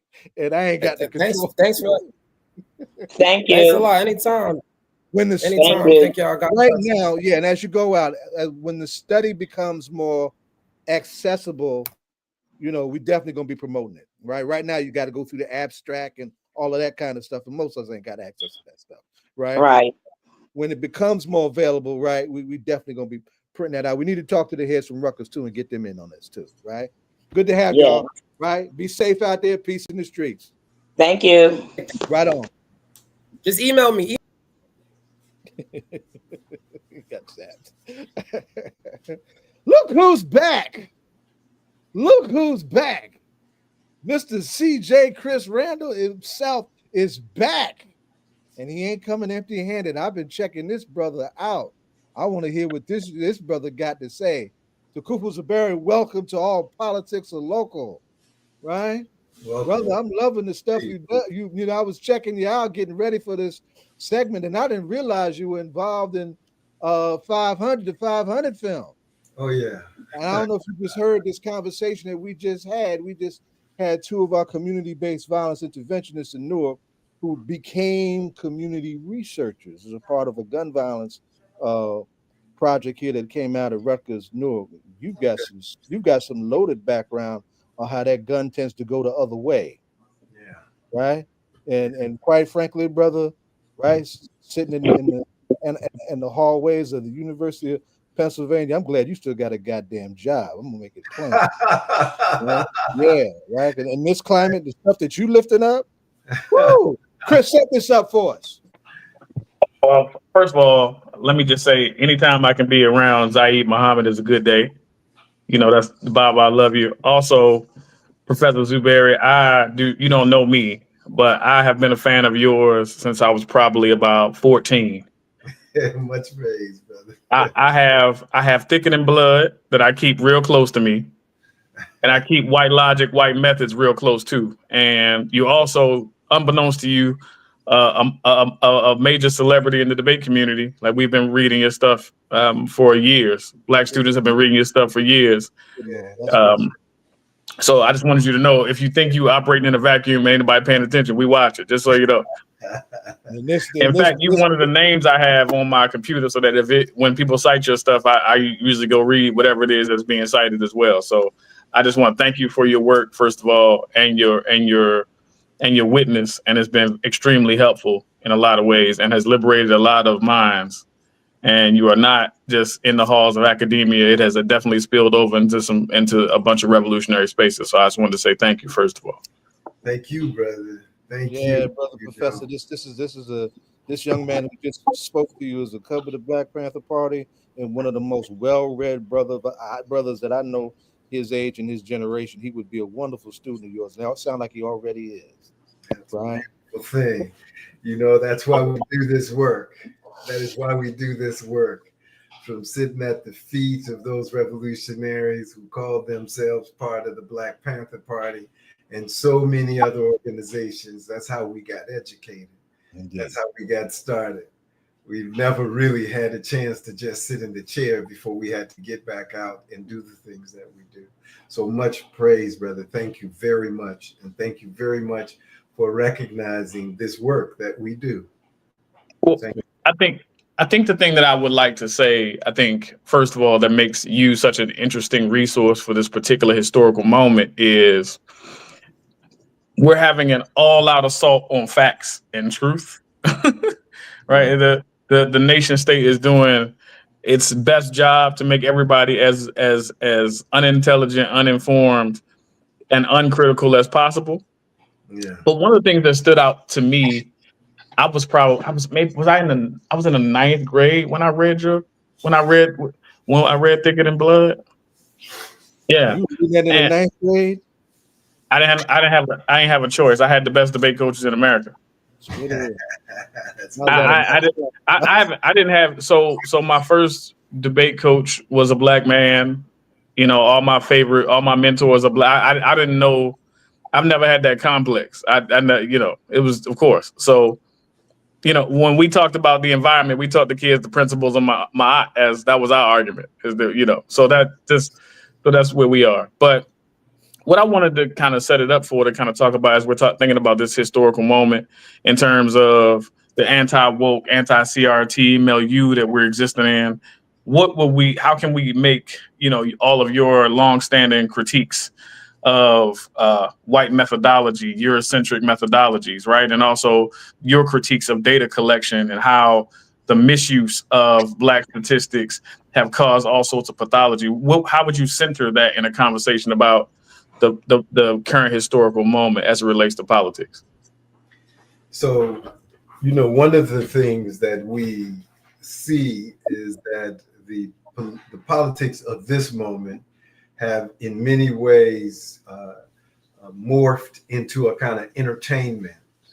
And so, you know, people like the president and many around him, they're kind of competing for the audience to look at them entertain.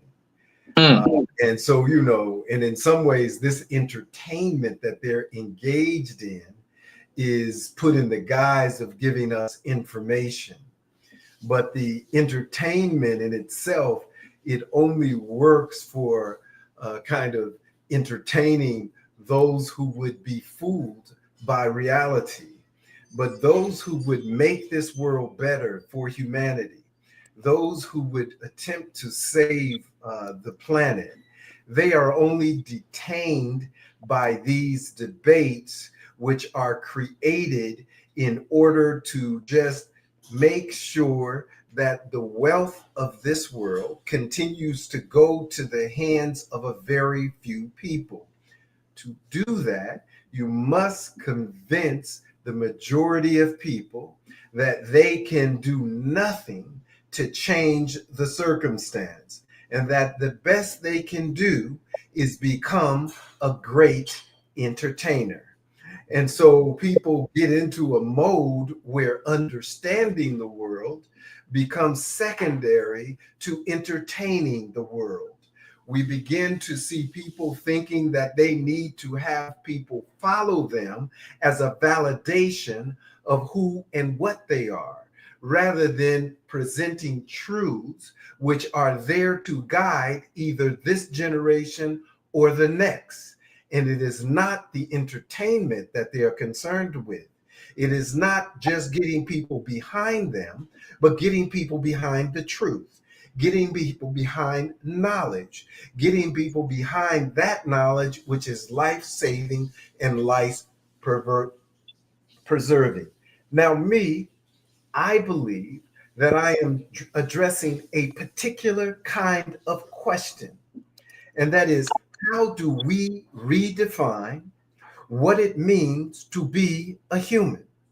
Now, I have been engaged in this work for many years, and in those years, I have done this work as a professor at the University of Pennsylvania, as a history detective on PBS. I did that for about 13 or so years, as a documentary filmmaker, and as a museum curator. And I'm trying to bring it all to just this point. I got you. I know who I'm talking to and what question I asked. I got you. Go ahead. So for me, I have to start teaching at the basic level. So I need to have high school kids be able to gain knowledge from what I'm saying. I need junior high school kids to gain from what I am saying. I need primary school students to have access to that. That's why I do these exhibits, because the main people who go to these exhibitions are children. And you go to a museum, you will find that a big part of their audience are children. But I try to present these exhibits in a way which is multi-leveled. Because, see, what they have done with these public spaces of articulation is they serve as a foundational teacher of history, who you are, where you are, and how you got here. So by taking exhibitions and presenting them in this way, you drop a germ. Now, I'm not the first person to understand this. Look at this.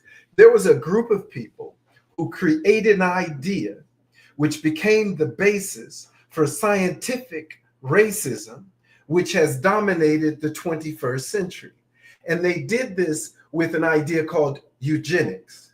Now, this idea called eugenics was basically a notion of how do we create the perfect white people to control Earth. That's why when I hear him talking about the second coming of eugenics, because of Cyprus and all these other techniques that they can use, I take a step back and say, wow, Hitler did this without the benefit of genetics. That is, he called for a white supremacy that has been so destructive that it continues to perpetuate inequities and justify inequities that we see in the world.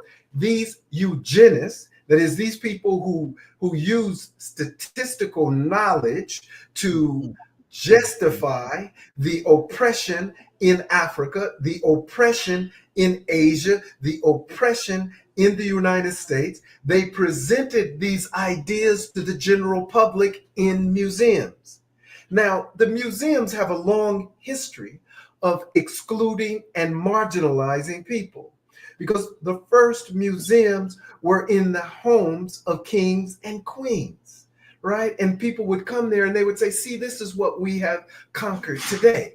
And this is going back into the 19th and the 18th century, where they would say, here is the place that we've gone. You know, Darwin was collecting those specimens in order to put them in somebody's cabinet of curiosity. He wasn't just doing it for science. When they created the first museums, that is, when they added to this collection of artifacts from around the world, when they added to the artifacts, they brought people. They brought people. People used to be in human zoos. Africans were in human zoos. Native Americans were in human zoos. And they would bring the people to these cold climates in Europe and the United States, and the people would freeze to death often because they would keep them in their traditional clothes.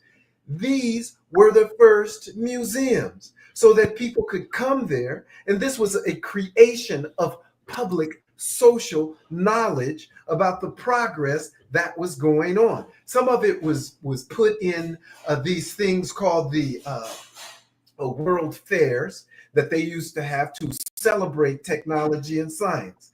So this whole structure of educating people about the reality of who they were was a way of teaching white people that they are white. It was a way of creating the idea of race. It was the first race card. And the first race card was their race card. Because you keep going back and you will end back up with all humans being African. You will end back up with civilization starting in Africa. But this is a break from that, is to create a process to tell stories which ignored the existence of humanity. Okay, so now what is happening at the same time is the creation of scientific ways of reducing the humanity of Black people. Now, this became very important. Very important. There's a guy named Benjamin Franklin who founded the university that I teach at, and is considered one of the founders in the articulation of what became the Declaration of Independence that they're going to celebrate next year. He created a space in which he said, we have to contemplate what we are doing here in America. And he wrote an article that he sent to the king. Okay, and this is in around 1770. And he sent this article, and the article said, we're going to have more expansion here in the Americas. And at that moment, it was part of Europe. So it was part of Britain. The 13 colonies were part of Britain.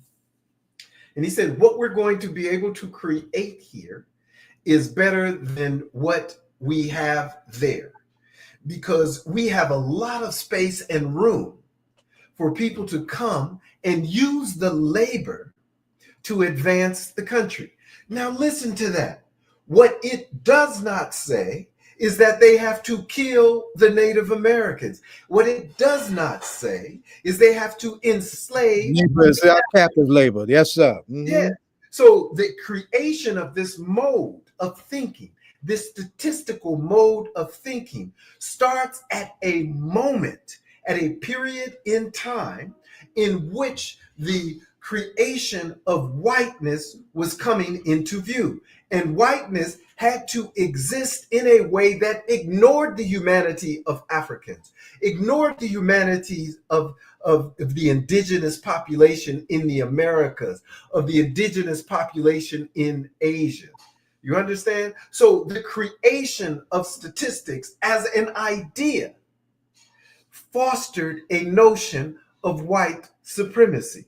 So the logic that followed from that is what developed into demography, developed into statistics, developed into econometrics, developed into all of these forms of using quantitative information to justify Eurocentric reality. Are you so yeah, absolutely. And I think to piggyback off that, I think the next question I would ask, I think it's been a burning question. I'm so happy I get to talk to you. It's been a burning question for probably like 20 years in thinking about it. Baba Zaid talked about taking W.E.B. Du Bois with him. And so I'm sure you got this. I know this because I this was on my mind. When I eventually got it, I got a hold of this was W.E.B. Du Bois data sets for visualizing America that eventually became the souls of Black folk. And I'm sure that, that was probably on your spirit in some ways when you were doing a lot of your research. I wonder, how do we think about, even what it means to do research in a world where the thinking, right, the control of European ideas and cosmology is being put onto the stage of our minds, right? I like that phrase you use, the cabinets of curiosity of all of us. Given that reality, how have you changed the way you work, or what have you done to intensify the way you work, given that reality in terms of how those things are being critiqued, right? Because it seems as if, and I don't want to put words in your mouth, but it seems that you're making the argument that the logics, right, those generative logics of white supremacy then created everything, all the other academic disciplines that come as validation for that particular thing. Charles Mills used to say that white supremacy is the unnamed political system that dominates the world, but it's not in any of the political science books, right? That term. Absolutely. Right. So how are you thinking about that in terms of doing the work that you're doing, and how is it affecting, if at all, your particular brand of scholarship in this historical moment? Yeah. So I'm finishing a book that is about the history of the demography of humanity and the demographers of humanity. As a sneak peek to the book, I wrote a chapter for a book by Alden Morris, who is a brother out at Northwestern University. Northwestern, yeah. It's called an Oxford, what is it called? The Oxford Handbook of W.E.B. Du Bois. And the title of my chapter is Du Bois, Demography, and Eugenics. Okay. Now I'm a long-time student of Du Bois. A long-time student of Du Bois, which means that for me, I have to engage in struggle around Du Bois. When they made me the chair of the sociology department here at the University of Pennsylvania, I went back, okay, and you can check this out as a video online. You can see it. It's called Du Bois 2012, Du Bois 2012. And I went back and we demanded, and the university agreed in a moment of rationality and in a moment of sanity to grant Du Bois was something they had never given any other professor. And that is they gave Du Bois a professorship in sociology and Africana Studies at the University of Pennsylvania. Posthumously. Wow. But they did this. They did this because we made the argument, and scholars from around the country agreed with us, that the mistreatment of Du Bois had to be recognized at the highest level of the university as a point, kind of like a period, in order to begin to write the narrative to correct the Eurocentrism, which has limited the growth of the university. So in some ways, we are here to say that the university as a project needs to be corrected. The disciplines as projects, economics, political science, sociology, anthropology, you name them, they all need a corrective, and that is us. That is, when you open up Africana Studies at a university, it's not just going to be Africana Studies, political science. No, Africana Studies has to infect and transform political science. The same thing with sociology, the same thing with economics. Because if you do that, you begin to get solutions that solve. You begin to get answers to questions that are actually providing those solutions. Come on, Fred Hampton. I heard that. That's what he said. You get questions that don't. That's right. Questions that don't. Questions that don't answer. Solutions that don't work. Right. Yes, that's what you get. And so the idea is, when you got a revolution that is happening, and this is a revolution of logic, a revolution of how to be rational. When you have that happening, you must not fight it.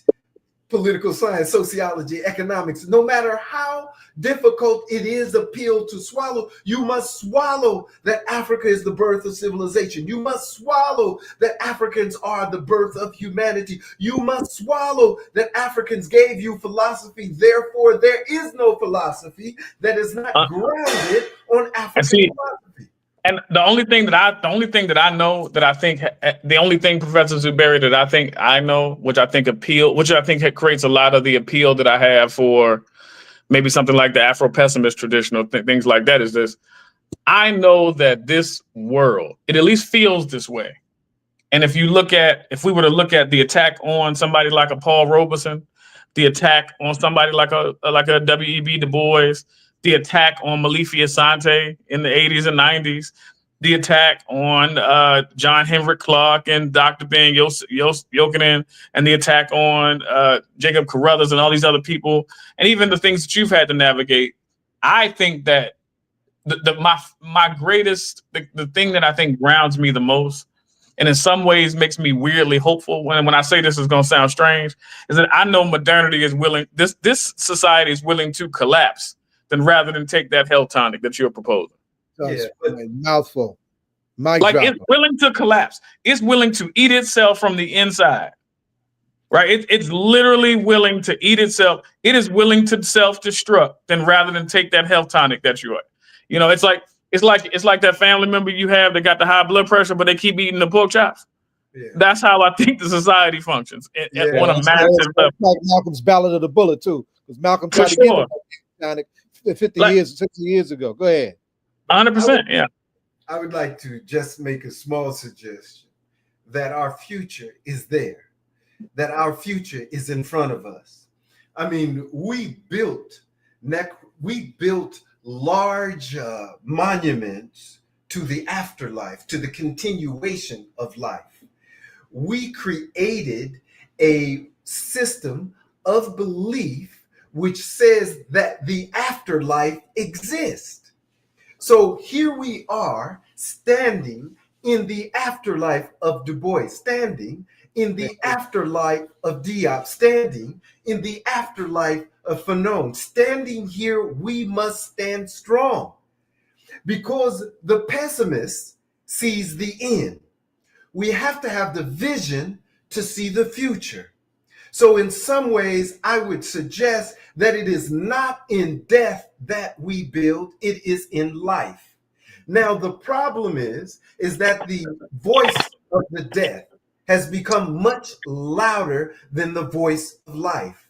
And so they speak of war here, and they implement war here and war there and war everywhere as a solution to their economic problems, as a solution to their political problems, as a solution to their spiritual problems. They think of war. We must reintroduce the idea of the continuity of life. We must not only live that life in the now, we must imagine that life in the future. Now, that is an idea which the details are superior to those who would have us go down a train of thinking that does not lead to life. They may be suicidal, and we offer a correction to that. Just think with us, reason with us. It is better to have a humanity which moves forward, beginning with an understanding of where we come. Wipe away the Eurocentric illusions of what the world is about. Clear our space and our societies of Eurocentric domination, which has separated people and made it difficult for them to rally around the call for a better future. Now, and I say that importantly, because sometimes it looks like that's impossible. But that would be a giving up on the superiority of reason and logic that is bounded in truth.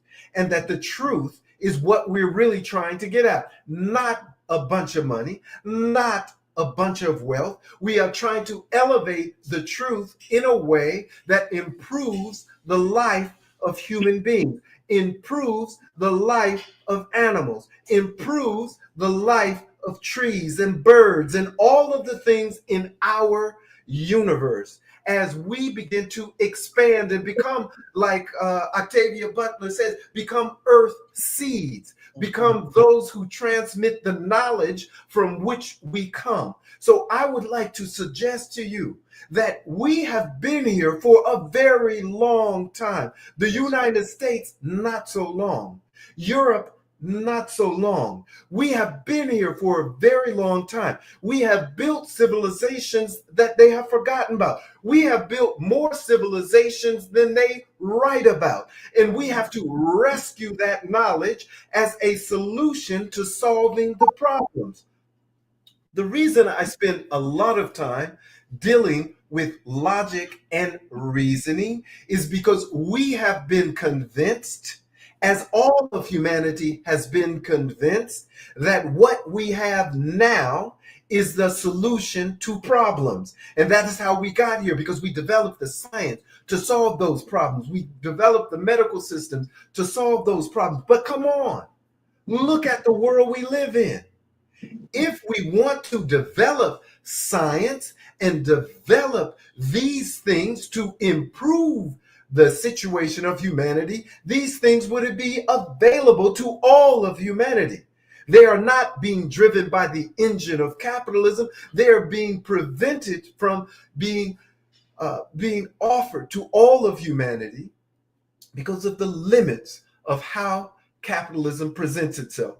So, you know, somebody called me when we opened the exhibit at the Penn Museum. So we redesigned the Africa galleries at the Penn Museum. And the first thing we did is we asked the community, what do you want to see in this museum? And they wanted to see how that exhibit on Africa related to African Americans, how that exhibit on Africa related to the African diaspora, right? Because they wanted to know how this look at the material culture of Africa's past can contribute to understanding and laying out a path for the future. And so in that way, the Afrofuturist perspective has something to teach the Afro-pessimism that exists in our community all over the place. It exists when we think that we are simply here to make a buck. It exists when we think that we are simply here to get power. It exists in a way, as Brother Mills put it, where the cosmology only allows you to define yourself within the confines of what you see around you. That's how you keep the poor poor. That's how you keep marginalized marginalized. Yeah, I think, I mean, first of all, like I said, I'm still kind of tripped out that I'm talking to you, so forgive me for fanning out. But I think all praise. The other thing that I think is interesting is, you know, I recently finished reading a book that just kind of, and I'm sure you've had this experience. I would love to know, and I would love to know what that book was for you. But recently, I finished reading Jacob Carruthers' Intellectual Warfare, and it rocked me to the core because I got a chance to peek into not only the struggles that created what we think of now as the Black Studies movement, in terms of a lot of things he outlines earlier in the text and the different kinds of personalities, but I often wonder what is going to be the enduring legacy of the African-centered perspective. And I realize that is a ridiculous question, given that we're talking about 5,000 years, and we're talking at least 5,000 years, right? And we're talking about all different strands. But in the historical moment that I'm living in with the students that I'm teaching, they have parents and young adults and people in charge of them who are so detached from struggle in some ways that they've missed all of some of the lineages of that. And so I was wondering, how do we capture that cosmology that was being pushed by the African-centered movement in the 60s, 70s, 80s, and 90s? And how do we then concretize it for this historical moment that we're in now? So I remember when we were sitting at the feet of Brother Carruthers, and we were talking to him and trying to understand some of the work that he was doing. that we were raising these questions in this way. Mm. This is an important question that you asked. Absolutely. Because it's not only a question of, it's a question because you've connected by your question the living, the life in the question, right? So if you start talking about 5,000 years, if you start talking about, you talk more, you can start talking about 6,000 years, you can start talking about 20,000 years. When you start talking about this legacy of African intellectual contributions, you have to really put it in that place, right? When the first African created a wheel, when the first African created a spoon, a fork, a knife, a spear, a hammer, a hatchet, and all of that as the foundation of technological innovation. You understand? So that by the time you look and you read the material culture of what we have put together, then you recognize that there is nothing that is happening that is alien to the African. This is the introduction of Cheikh Anta Diop's book, Civilization or Barbarism. Yes, sir. He answers the student's question about the relevance of the work. And he's trying to suggest, if you understand our work, right? If you understand our work, our in the plural, our in the way that we could start listing names and go on for hours and hours and hours. If you understand the significance of our work, it is no less than the transformation of the world. You know, if you read Molefe deeply, he wants to transform the world. If you read Cheikh Anta Diop deeply, he wants to transform the world. If you read Sylvia Winters deeply, she wants to transform the world. This is why we have to transform the world. The world belongs to us.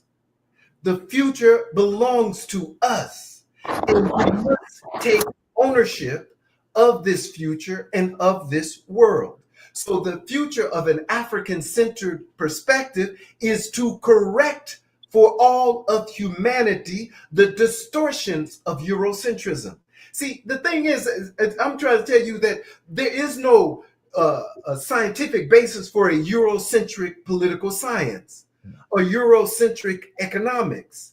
There is no basis for that intellectually, and that is because all of it started in Africa.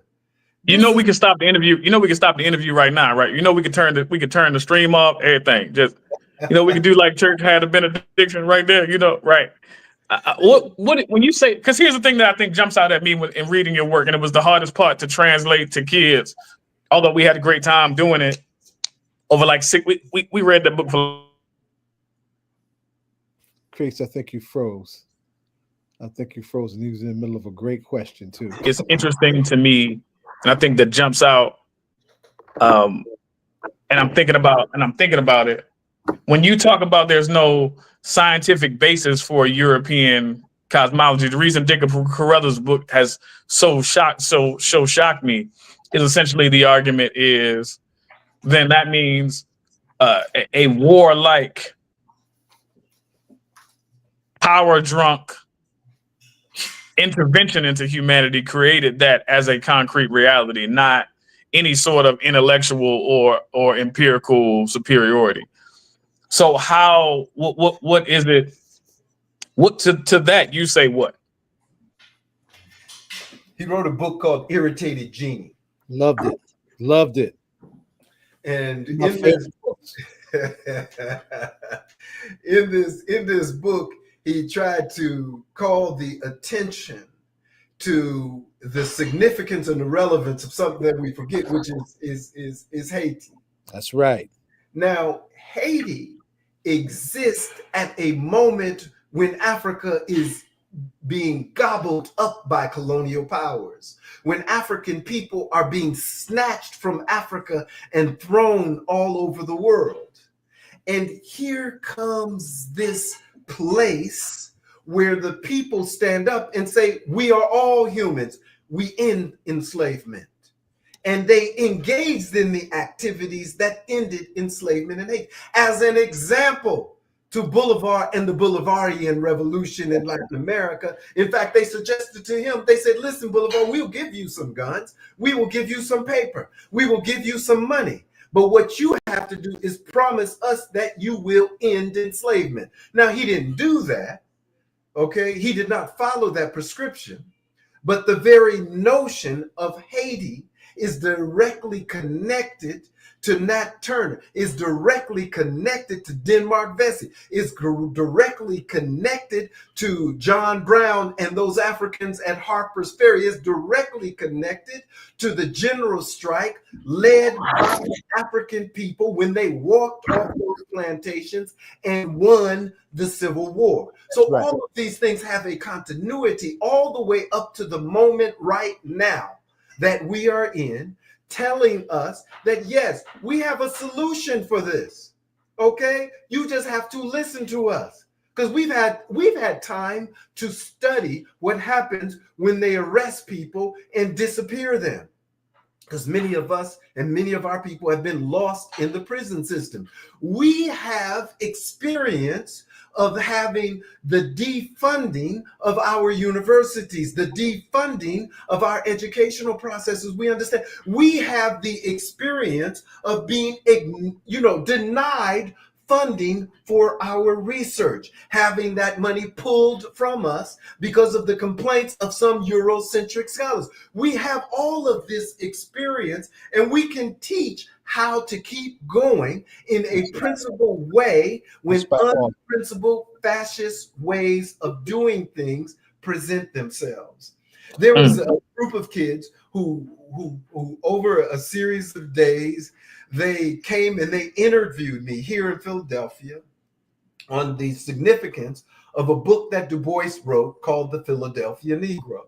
And through that, they cut it up into these small pieces that they use in their classes now. Some of them who only know me from these little bitty lectures on each piece of the significance, of the Philadelphia Negro. The significance of the Philadelphia Negro in understanding themselves as being here in an urban world. Because he wrote a critique of the urban and being African in the urban at the beginning, at the end of the 19th, beginning of the 20th century. That's right. And so 1898, right. That's right. And by the time I read Black Reconstruction, it blew me away. I never recognized that what won the Civil War. I mean, okay, look, I do a lot of work on understanding how Black bodies have been used in military conquest all over the world, in Africa, in the Americas, in all of this. But who won the Civil War? I just want to put a point on 110,000 ex-slaves roll in and got the job done and saved this country's behind on the way to freedom. Yes. But the critical force, and this is in Black Reconstruction, is the general strike. Right. That's right. The lesson of the general strike is that when the women and the children and the men walked off the plantations, they destroyed the economic base of the Confederacy. Yes, sir. It undid their ability to fight. Now, translate that into the 21st century. If you had a general strike, the people would be back in control of the economic mechanisms of this society. The reason Du Bois wrote that book was to show the truth of why the oligarchs of his time were afraid of what that meant for human behavior in the future, what that meant for who controlled the wealth being produced by capitalism, for what that meant for who directed what would happen in an era of imperialism, in an era of empire, an ability to redefine who we are and what we are can be assumed by the mass of people if they have consciousness about where they get their freedom. And if you think you get your freedom by walking off of a plantation, that is a tremendous thing, because it was illegal for you to be educated. It was illegal for you to have a school. It was illegal for you to do math unless it was for the master. It was illegal for you to think and dream about freedom. Yet this whole idea of the people moving in action to change the world and it fundamentally happening, one of the most significant events in the United States. This is the same thing in all these marches that we've engaged in all of these boycotts that we have engaged in all of these efforts to build mass political organizations that we have engaged in. It is offering solutions to humanity to fight even in this current moment. How do you find a solution to the problems that we are confronted with? With that, let me say this, because we got to wrap up, because this bad sister right here, this warrior queen that's sharing the screen with you, that's the next conversation, right? Hey, Dr. Zuberi, I'm gonna send you an email, okay? Yes, please no, do. hold on, stay there, right? Stay there, son, right? Straight out of the UN, the convenings of the launch of the second decade of peoples of African descent, right? Where we having those conversations and doing those mobilizations. I couldn't think of a better segue than what we just did. Chris, before we let this bad brother go, we got to have you back. I'm trying to figure out how I can use you to build that conversation that preceded you on the show. To take brothers and sisters, my sons and daughters coming out of prison, coming back to the streets, right? And transforming their lives so much that they become not just agents of change on the streets, but also agents of change in the hallways of policy making and intellectual freedom and all of those other places, right? Because we belong there. I'm at your service. We belong there, all right? Chris, ask him the ritual question. This is his first time with us. I know it's going to give him a chuckle. We got to get it. I'm almost, he one of those people. I'm like, I hope, Lord, Dr. Zuberi, given your incredible, first of all, thank you for your incredible legacy. And you have been an extreme mentor and help to me for a long time. So I just want to say thank you and give you your flowers. What are you listening to in terms of hip hop, and what things to sort of keep you going as it relates to doing the work? Now, don't you hurt my feelings. Don't you hurt my feelings. You better not hurt my feelings. He's my age, Chris. Look, so he's taking the beat. Here's the thing, is that don't you do it. Don't you hurt my feelings now. Well, I'm just saying, hip hop is my music. Okay. Right? Correct. My generation flipped that for y'all. Yes. And I did one of these history detective episodes on hip hop, on the history of hip hop and the birth of hip hop. And I was talking to all those cats, and I would arrive at they set, and I would be like, "Hey, you were just as old as me. You was doing this then. You was there at this party there, and that's why y'all did that, and that's where y'all did it at. And it's a beautiful thing." There's a cat named Gil Scott Heron, and it's poetry month. I can't pay my rent, but Whitey's on the moon. Yes, there you go. So I've been listening to the last album that brother Gil Scott Heron made before he passed, and there's a song on there. I think is "I've Been Here Before." I can't remember the exact name of the song. I was trying to think of it just before I even started talking to you, thinking, now, what was the name of that song? Me being the devil was stalking me through COVID, because COVID almost killed my black ass. Yes, no. Being the devil. Yes, that's the album. No, I'm new here. I'm new here. Be careful with Gil Scott Heron now. Yeah, he's born on he's born on the top of Poetry Month and Jazz Appreciation Month. We can't make that up. Hey, I will be in touch with you, Professor. Thank you so much. Look forward. You'll be getting the email from me in about 15 minutes. All right. You got a friend request from me in this land of Facebook or whatever that is. All right. All praise, y'all. All praise. Right on. Good segment. Good talk. Good talk. Good talk. All right. Transitions. Transitions. Warrior woman, free the land, and Nkechi Taifa has come. Free the land, my brother. So let me just say this, because the brother was talking, well, he talked a whole lot, but talked about, when I was coming on, he was talking about Haiti. Okay. And I just want to say, because he didn't mention it, maybe he mentioned it before I came on, but yesterday, April 17th, was the 200th anniversary of the independence of Haiti. Also, the 200th anniversary of the indemnity, the ransom, okay, that France demanded that Haiti pay as a condition of recognition of their independence.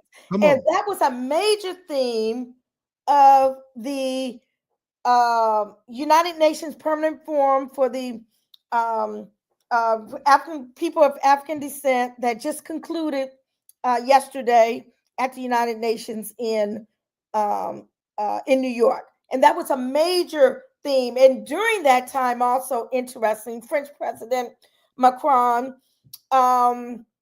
announced a joint commission of French and Haitian historians to investigate the legacy of what he calls that quote unquote heavy price that Haiti was made to pay for its independence. But didn't mention the issue of reparations, didn't mention what Haiti is demanding reparations. They're not demanding, not talking about commission. They say we want, you know, hey. You can't make this stuff up. Yeah, but all of this was part of that the fourth session of the United Nations Permanent Forum of People of African Descent, of which I just got back from a couple of hours ago. So I'm glad you have no idea how glad I am that you were there, and that those who were able to get there were, because I couldn't. Right, and the organization is listed as a responder, supporter, endorser, all of that. But some of us got to work. Right? Yeah, no, it's I hear you. For those of you that were able to get there, I'm glad you're. But I want you to take a step back, right? Because this is a teaching platform. I want this is Malcolm Centennial. Malcolm told us to take it to the UN, and that was a bold example of how we are using at this stage of the game the UN, in spite of its limitations. Right? There's still that international body of solidarity that we can push forward those important notions of solidarity to help change the game and change the conversation. Just for a minute, just step back and break down what we're talking about when we're talking about the UN Permanent Forum, Working Group on Africa, and the UN Second Decade of Peoples of African Descent. What that means in layman's terms for our grassroots folks. So the UN Permanent Forum was established in 2021, a couple of years ago, to be informative body to the various United Nations human rights mechanisms. Various states across the globe, states meaning nations or whatever, have representatives to the Permanent Forum. The United States has a representative, our good brother Justin Hansford, who is a professor at Howard University School of Law, and also one of the brother that got the book out on Garvey? Excuse me. Yeah. He just has the book out. Okay. Upstairs on Garvey. He was one of the principal persons that was helping to lead the charge for a posthumous pardon for the Honorable Mark Messiah Garvey, which was in fact successful. But as we know, we the people exonerated Garvey. Okay, but the U.S. government did, under the Biden administration, did officially grant that posthumous, meaning after that pardon. Yes. Yeah. So they've been looking at a number of different issues, and reparations, reparatory justice is one of those key issues. Now, one of the things I want to note is that the African Union has designated the diaspora as the sixth region of Africa. And that's an excellent move. One of the problems, however, has been they appear to be focusing on states, i.e. CARICOM. The Right. CARICOM is the Community of Caribbean Right. nations that are represented by their independent governments. And in my humble opinion, sidelining non-self-governing diasporic Africans, i.e. us here in the United States. And that was one of the central issues that I addressed. I did speak on the floor of the United Nations as part of a panel that included the African Union representative and CARICOM representative. And I stressed the importance that there needs to be deepened international cooperation between the African Union, between CARICOM, and the African diaspora, including civil society, those who are not necessarily, whose states are not representing us. The United States does not represent us. I mean, I'm just saying. That's right. And that they must ensure that Africa's Sixth Union fully embraces all segments of the diaspora, not just state actors, but particularly those of us in the United States who are descendants of the Ma'afa in the U.S. But I also talked about the importance of evolving new language, that we should not be using outdated terms like slave trade, okay? Trade sanitizes what we went through, okay? Audre Lorde talks about not using the master's tools to destroy the master's house. But when we use the master's terminology and language, we're essentially doing, the same thing. And in fact, I just wanted to just quote one of the things I said, if I can just find it real quick. That's a written statement. Yeah. So I said that I'm dealing with the issue of trade. It implies voluntary exchange, masking the brutal reality that it was a crime against humanity. Trade, i.e. slave trade, dignifies the merchants, not the millions who suffered. This was not trade. I said that this was war. Okay, and I said that the violent abduction and forced migration of millions of Africans in torturous voyages across the Atlantic Ocean cannot and must not be sanitized. I said that language matters. It's not about semantics. It's about truth telling. It's about building an international human rights architecture that fully reflects the evolving standards of decency in a maturing global society. So anyway, these are issues that United Nations mechanisms are grappling with right now. There is a move to try to concretize even more terminology such as transatlantic slave trade. And I understand the reasoning. They're seeking consistency in language across the various UN mechanisms. But again, the more and more we don't tell the truth and we sanitize the genocide, that we've been suffering, yeah. So anyway, I just wanted to go on and mention that. But I'm gonna say, Brother Zaid, there were over 1,200 people registered for that convening. There were, I've got to say, hundreds of side events. Where? Coming from where? Give us a good picture. They're coming from all over the world. I mean, all over the world, not just the United States and states here, all over the world, all over South America, all over Europe, the continent of Africa. I mean, that's what the Sixth Department looks like. Say that again. That's what the mighty Sixth Department looks like. Yes, the Sixth Region, is what they call it. So everybody was speaking different languages. With the UN, you have the interpretation and all like that. And there was a very strong Haitian presence. In fact, part of the closing agenda of this fourth session of the United Nations Permanent Forum People of African Descent was specifically focused on Haiti and the resounding cry for reparatory justice. So I don't know. You might want to just ask me. I would say that time Haiti needs it like now more than ever. Oh, absolutely. Yes, yes, indeed. Um, the theme of the fourth session was Africa and people of African descent united for reparatory justice in the age of artificial intelligence. So that was the theme. So it talked about reparations, reparatory justice. It talked about women and girls. It talked about Haiti's independence debt. It talked about artificial intelligence. It talked about policy making and systemic racism. This was over the 4-day period.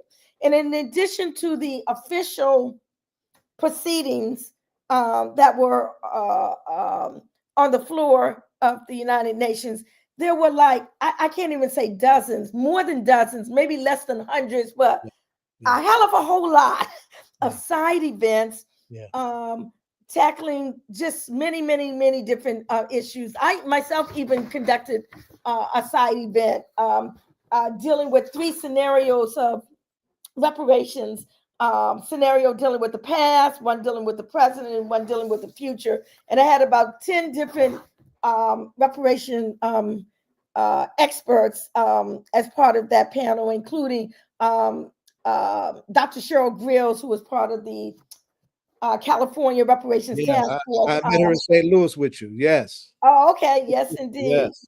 Former Alderman Robin Ruth Simmons from Evanston, Illinois, which is giving out reparation. Put in some work right now.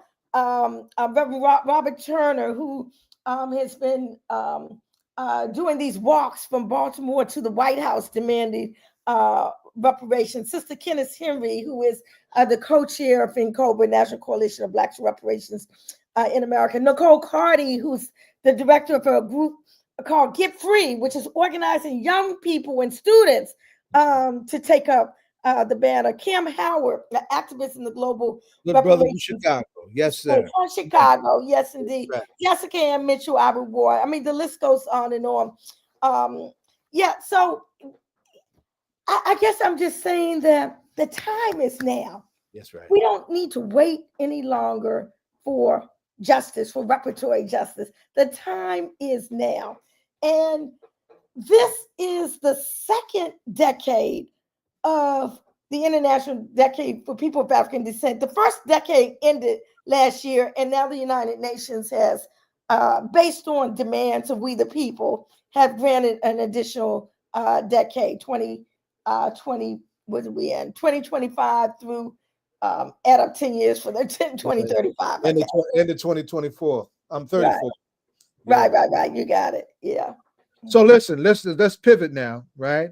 And wind this down, because you also are in the middle of and in the front of and one of the main co-conspirators, if I can boldly use that language, right? On the matter of reparations, May 17th, a whole lot of field slaves is going to come down to Washington.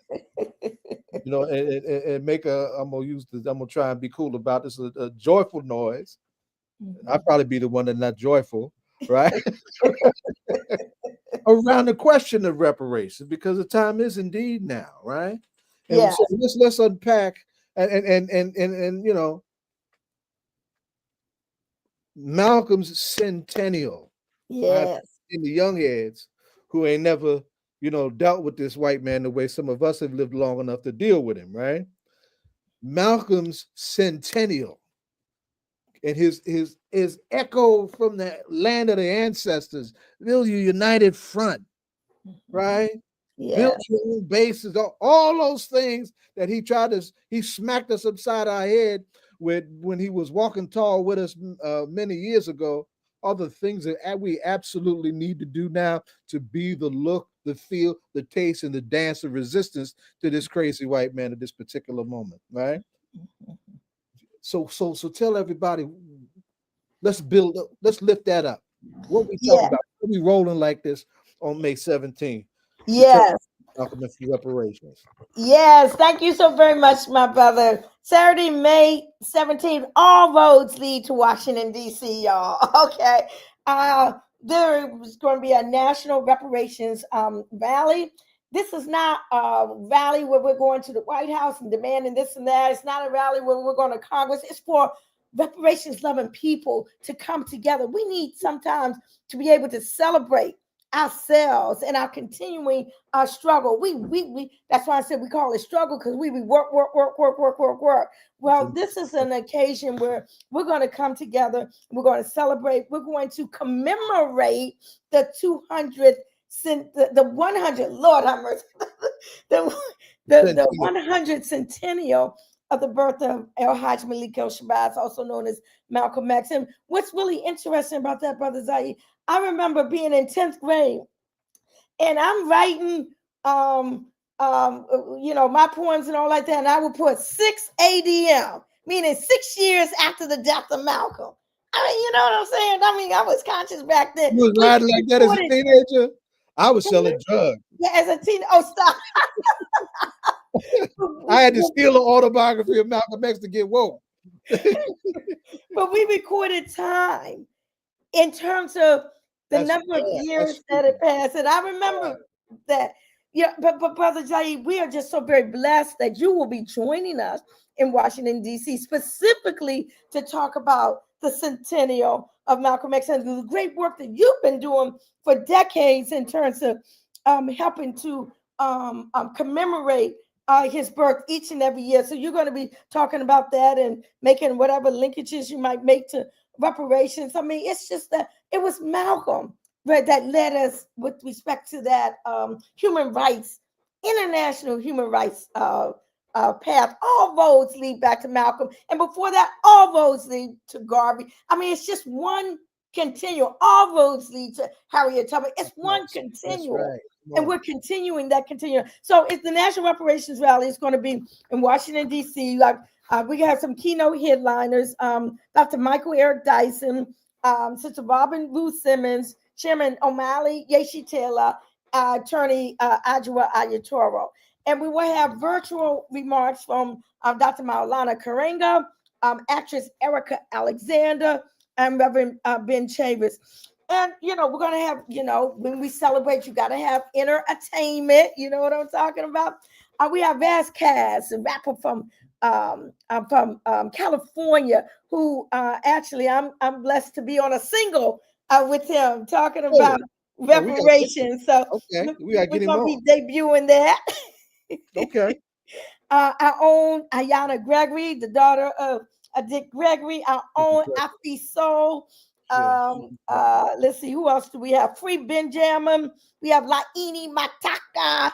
We have Brother Randy Payton from the Pyramid Poets, Sister Lucy Murphy and the Black Workers Center Chorus. We have Nana Malaya Rucker and the Malcolm X dancers and drummers. So this is going to be a celebration, bringing together the politics and bringing together the entertainment, as well. So again, Saturday, May 17th in Washington, D.C., 11 a.m. to 5 p.m., Landsberg Community Park, which is 1098 Delaware Avenue Southwest. But that's not all, because that evening after the rally, the United Black Community, which is a collaboration of Pan-Africanists and Black nationalist groups in Washington, D.C., will be having a celebration of Malcolm's centennial as well. So we're going to come from the rally to that celebration at the Thurgood Marshall building. Actually, Reverend Ben Chavis is going to be the keynote speaker there, amongst other folk, as well. So it's going to be a family affair. And I'm glad you're going to be in the house, my brother Zaid. And hopefully other folk will come down from Jersey and New York. I plan on the 19th to be on a bus to the pilgrimage. I'm already sending that up the line that you're coming. Yeah. That's right. And what Nkechi is referring to as we wind down in terms of what on May 19th. May 19th will mark the 60th anniversary of the annual pilgrimage to Malcolm's gravesite, something conceptualized by Malcolm's brave, underappreciated, underacknowledged, bold, and ferociously independent big sister Ella Little Collins. Ella, who had her own money, as ferocious, independent entrepreneur who took care of her big brother's epic trips abroad. She took care of it. He ain't get no grants. That was a family affair. That strong Black women that tried to put that family back together after the state took it apart. Took care of her little brother because she saw her little brother was doing what he was doing the people's work like no other at that particular time. 60 years. And we want to thank Baba James Small, who was given that responsibility. And he was only 17, 18 years old when he was given that responsibility by her through the OAAU, and he honored it to the T and became one of our warrior scholars. Yes. And I mean that in the literal sense, not just talking to white folks and telling them the truth, but literally doing an armed takeover at City College in Harlem. That's where Africana Studies come from in New York, right? Warrior, and there wasn't no armchair scholar. He was a genuine warrior scholar. And that'll also be the 36th year that we shut down 125th Street as an act of cultural and economic self-determination, right? For Malcolm and what we call a commercial moment of silence. We've been riding that like that for years, and we're gonna continue to do that. And of course, our organization, launched by the late great Herman Ferguson, is deeply rooted in the New African Independence and the three pillars of the African Independence movement. Malcolm centered, of course, land independence, internationalization, and self-defense. Yeah. So y'all look forward to that. We'll be lifting a lot up here and then other platforms. And there's follow the Malcolm X Commemoration Committee Facebook page. You'll see all the stuff that we're talking about that's happening from as far away as Gambia, London, and Spain, and all over the Black world, over the global Black family is lifting up Malcolm's Centennial, and all of us, like this convergence of our people at the UN over those last several days, are coming together over the colossal crime against humanity that is the transatlantic slave trade that has no statute of limitations. I'm doing your work now, right? I ain't the damn lawyer, you are, right? No statute of limitations on justice. And it's time for us to give us our reparations. They stole us. They sold us. They owe us. That's right. Now, let me ask you this going out, right? This is a hip hop talk show, right? I'm the jazz head on the show, but this is a hip hop talk show, right? Hey, Zaid, before you ask her that closing question, I just wanted to ask her if she could speak to, just for a moment, if she would, to speak to where we are in this moment politically in Jackson, Mississippi, as it relates to the son of, our late brother and leader, right? The elder Lumumba. Where are we right now with that mayoral race? Just in your opinion, I'm on it. I'm working with the family and all of that. We all have our hand. Your closeness to them, and I know your history. And just where Black folk are at this moment, they stand in a place where we're fighting to maintain perhaps what is one of the most historic places in our culture right now. Yeah, well, thank you so very much, my brother, for bringing that up, because what's happening in Jackson, Mississippi right now to our dear brother, Mayor Chokwe Antar Lumumba, is characteristic of what's happening across the country and the backlash that is happening as a result of the successes and our determination to not just go along with all the joogie boogie. He's under indictment, right now, unjustly, I might add. But again, I think it is all a part and parcel of a master plan to not allow people with independence minds. He comes from a long line of independentistas, right? Yes. Both his father and his mother and his sister who stands by his side, right here, right now, and his auntie in Detroit. I'm just saying, the whole family. So we must stand by our brother. We must stand by those who struggle for us, and not be falsely led and misled by distortions and propaganda that's put out there in the mass media. So I'm glad that you brought that up. Again, we must stand by those who fight for us. And Antar, our dear brother, Chokwe Antar Lumumba, fights for us. Sure does. The runoff is the 22nd. That's just, in a few days. I put that up when we, in our previous conversation, and I tried to put that up on our page and on our YouTube page, so Yep. folks look at at least the media representation of that, right? But it's it's a new obstacle, right? It's characteristic of how the state is getting down in this particular moment, right? And in terms of trying to take the legs of those out from under those of us who stand up. And when you touch one, touch all. We got to be really serious about building that kind of united front, that kind of unity. We stand behind each other when we stand up and do the right thing. Indeed. Right. Yep. Yeah, so I appreciate that. And I neglected to give the website for people who want more information about the National Reparations Rally. Can I do that?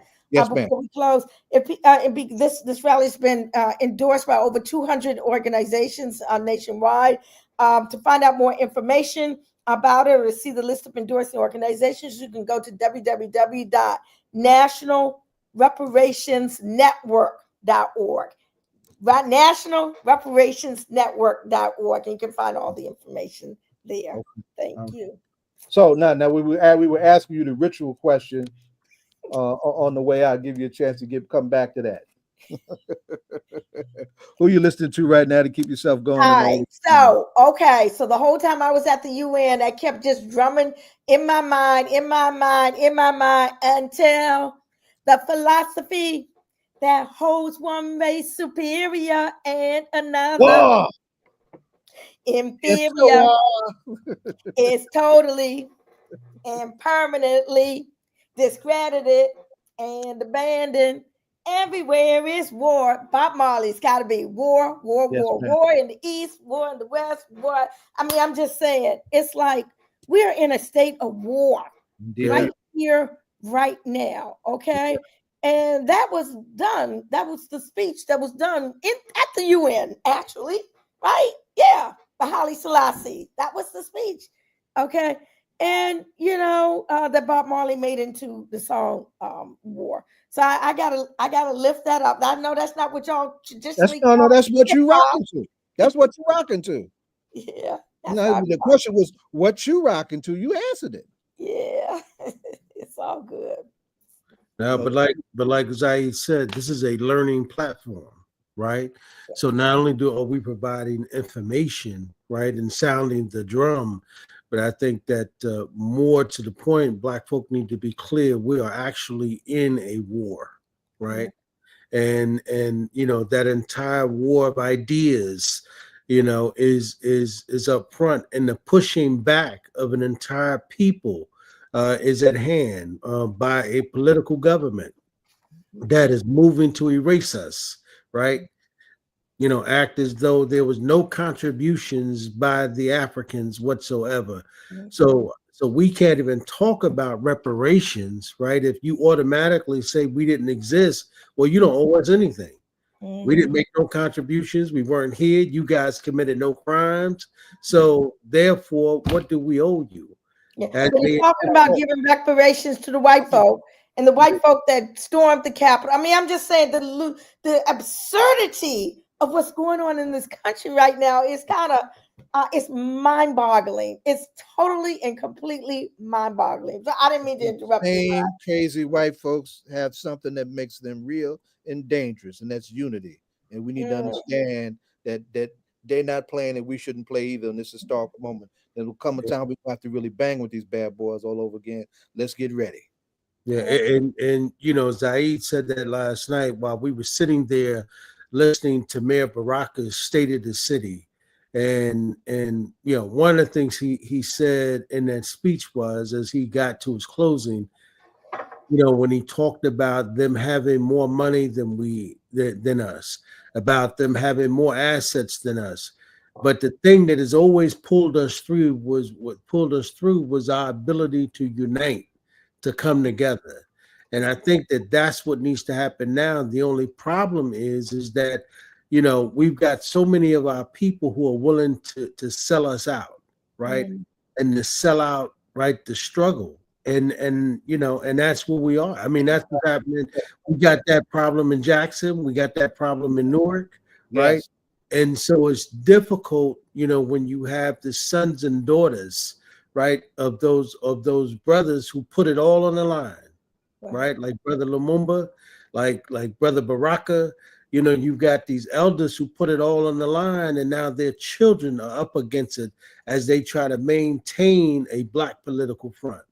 Difficult, right? Because, you know, he said last night how difficult it was. Mayor Baraka was saying last night how difficult it was for his wife, how difficult it was for his children, right? Because as he go on stage with a bunch of white men who would laugh and play games, right, while he's having a serious conversation about where we are, about the conditions of our people. And somebody would laugh and say, you know, I'm going to offer you a job because you speak so eloquently to Black people. And then you have some lady who sat to the right of him, whom they claim was the front runner. And what she says is, right, is she says, I know this is Mayor Baraka's crowd. And what she proceeds to do is to give us a poem by Maya Angelou, right? Somehow that was set up to appease us. You talk about the gubernatorial forum we had at NJ Park. It was you want to see the Democratic Party get on your nerves? Come to Jersey, baby. It was a joke, and the stuff that you're talking about is so serious to the survival of Black people. These are the conversations that excuse me, these particular white folk have no idea, right? They can't even hold the water to this young brother. And so at the end of the day, for us to have a reparations conversation, because that was a question, right? Remember that, Zaid? When that came up last night. And we raised the question of reparations. Okay. A strong campaign in Jersey for a reparations bill, for a reparations commission. Yes. Right? A very strong campaign. Yes, I'm very familiar with it. Yes, indeed. And I'm trying to keep them down here. And the mayor was the only brother who said yes, that would be a part of his platform. Yes. Everybody else shied away from it. And this is the time when we need to unite around this issue, in my humble opinion. Absolutely. I think if we had gotten this back when we should have, we might not be facing the issues that we're facing today. And you know exactly what all the candidates said, right? They all said they would be willing, get this, to do a study. We don't need no more goddamn studies. Yeah. The studying is over. We're into action mode now. Right, that's right. All of these folks talking about, oh, I'd be willing to do a study. I'd be willing to put together a committee. What? One of the hallmarks. At some point, Black folks got to get tired of hearing that, right?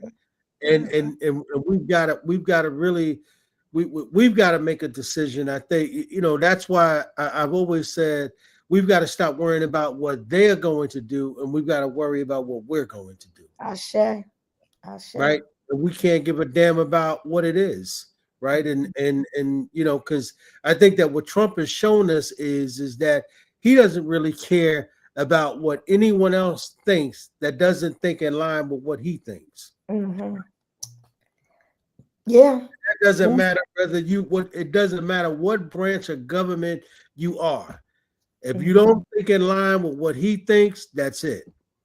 Yep. And he's trying to destroy anyone who is not in lockstep. Right. We're living in some dangerous times right now. And the question is, are we prepared? Yeah. And you tell me, just like you, I'm a lawyer. You tell me, those of us who went to law school, you tell us that we didn't leave there with them white folks telling us how important the goddamn Constitution was. Right. And the rule of law. You tell us that, right? When we left them halls, Zaid, not one Black Negro lawyer left there. They told us that was important. This white man and his attorney general and all of the lawyers that are with him, they're saying none of that matters. Even some of them on the Supreme Court are saying it don't even matter. So these degrees that this sister and I got ain't even worth the papers printed on, brother. He's right. I mean, it's like yeah, I mean, this is, Well, let me this say is this. fascism. I'm just gonna say. Somebody that ain't doesn't have those papers because they wouldn't let my black ass in. Those papers matter. Some of us got to go in them spaces and do that stuff. So we need y'all. Don't get this wrong. I know it's bullshit. You know, their stuff is caca, but we still need we still need y'all with those weapons because those weapons that we ain't got. Well, we need all kinds of weapons. I'll just leave it at that. That's right. One of the things, and we'll let you go with this, then I want you to appreciate this, Nkechi, is that we got these, you know, and the Democratic Party has proven to be a fraud for a long time. But our local reparations campaign, we're using this slogan, "Say the word," right? Yep, say the word.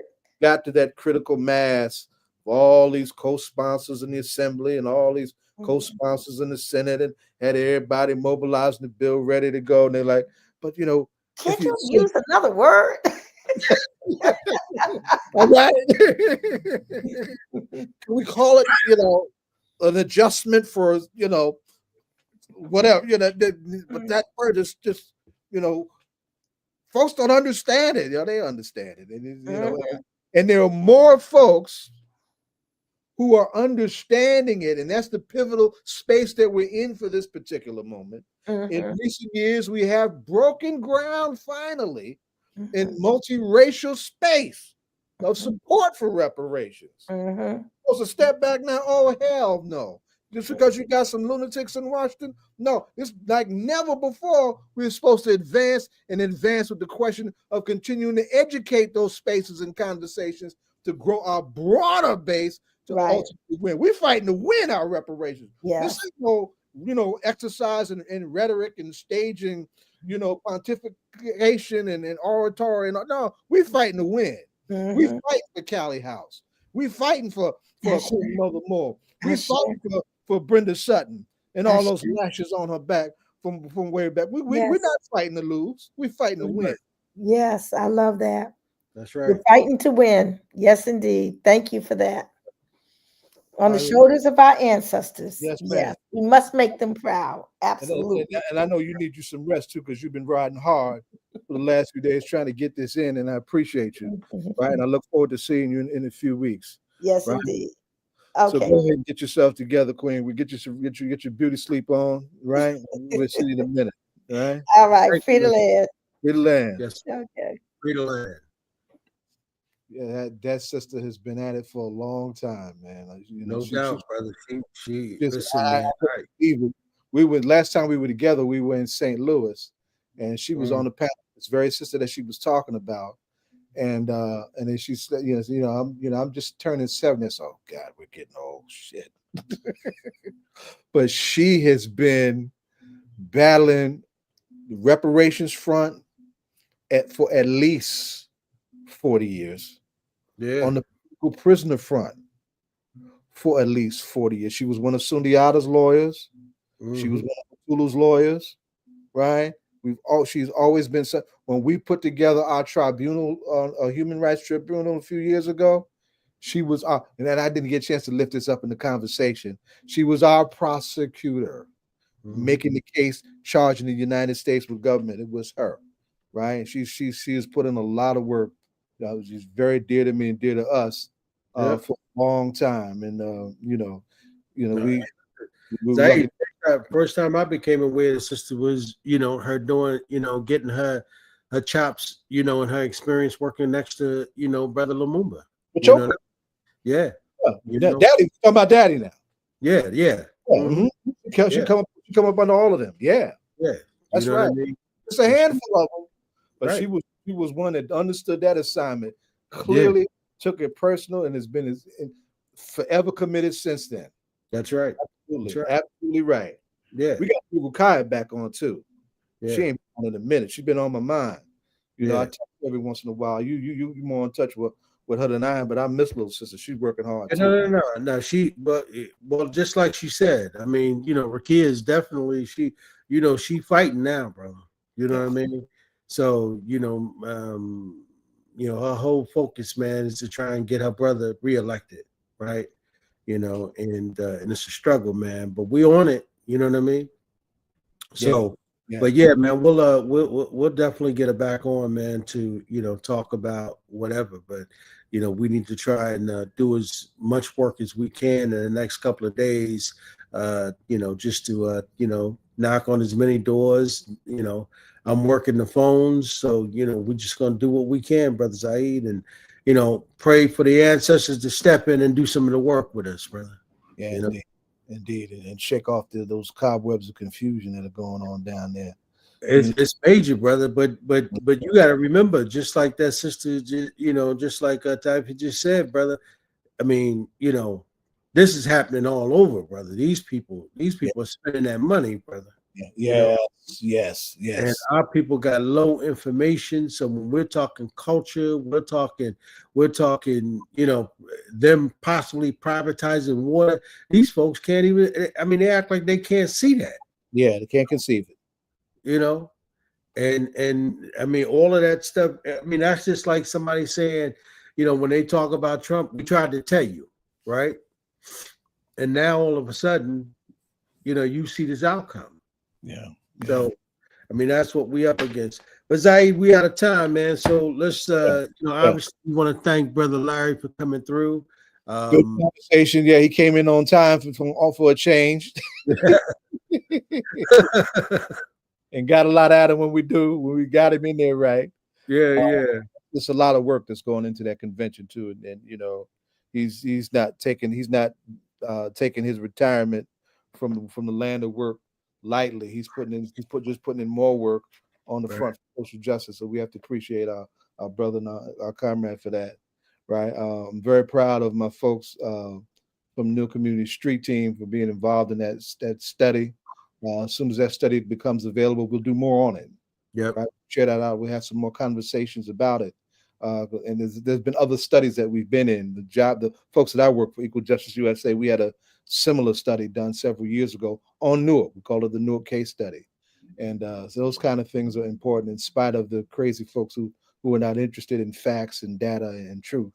We understand why it's important. It's important for our people, important for our community. It's important for all the support that we need in order to make that work go. Very proud of that brother. And I'm calling him young brother. He's my age, right? Professor. Yeah, Professor Zuberi, right? It's loaded. Brothers, I'm trying to figure out how he's right at UPenn in Philly. How do I not know him for all these years? Right? He's right there, right? But he's loaded. He's got a serious body of work that he has put out. And it was good to have Chris back too, right? Chris, we have to give Chris that credit, right? And Chris curated that conversation, and we were very fortunate to have him. And then, of course, we just wrapped up with my sister from Banneker City, the great Nkechi Taifa, who just gave us a firsthand report on what's happening at the UN for our people, and how so many of our people were there, right? And that we're actually that coalition building. When Malcolm talked about Malcolm was the one talking about uniting the diaspora, right?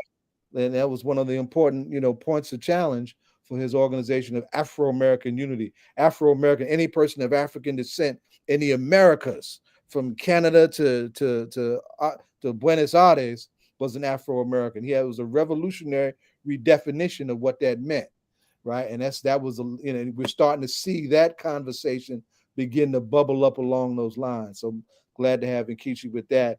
And we'll be back next week, same space, the same black time. And let's just remind folks one more time, Zaid, the importance of them registering for the People's Convention. People's Convention, one, because and one of the most important things is so that the folks who are organizing it know how much resources they need, how much food they need, how much seating they need, right? So they need to know how many logistical dimensions of organizing. Exactly. Like that. Right. So you all need to call. You all need to either register, right? Those of you who don't, want the or have the challenges of technology, just as Brother Larry said, just call, and they'll register you over the phone, right? That number is 973-801-8255. 0001, right? 973-801-0001. He'll definitely see to it that you get properly registered and connected. And so we're looking forward to that. We're definitely looking forward to that. And that is next Saturday, right? Next Saturday, the 26th, 9 to 4 at Essex County College. I think it's Smith Hall. Yep. Next Saturday, yo. Let's make sure, as they used to say back in the day, Zaid, in the early 90s, 30-some years ago, all roads are going to lead to Essex County College. Yeah, indeed. And so until next week, y'all, we'll see y'all right back here at All Politics Are Local. As my brother Zaid like to say, we'll catch them where, Zai? Catch you in the whirlwind. Catch you in the whirlwind. You don't stop.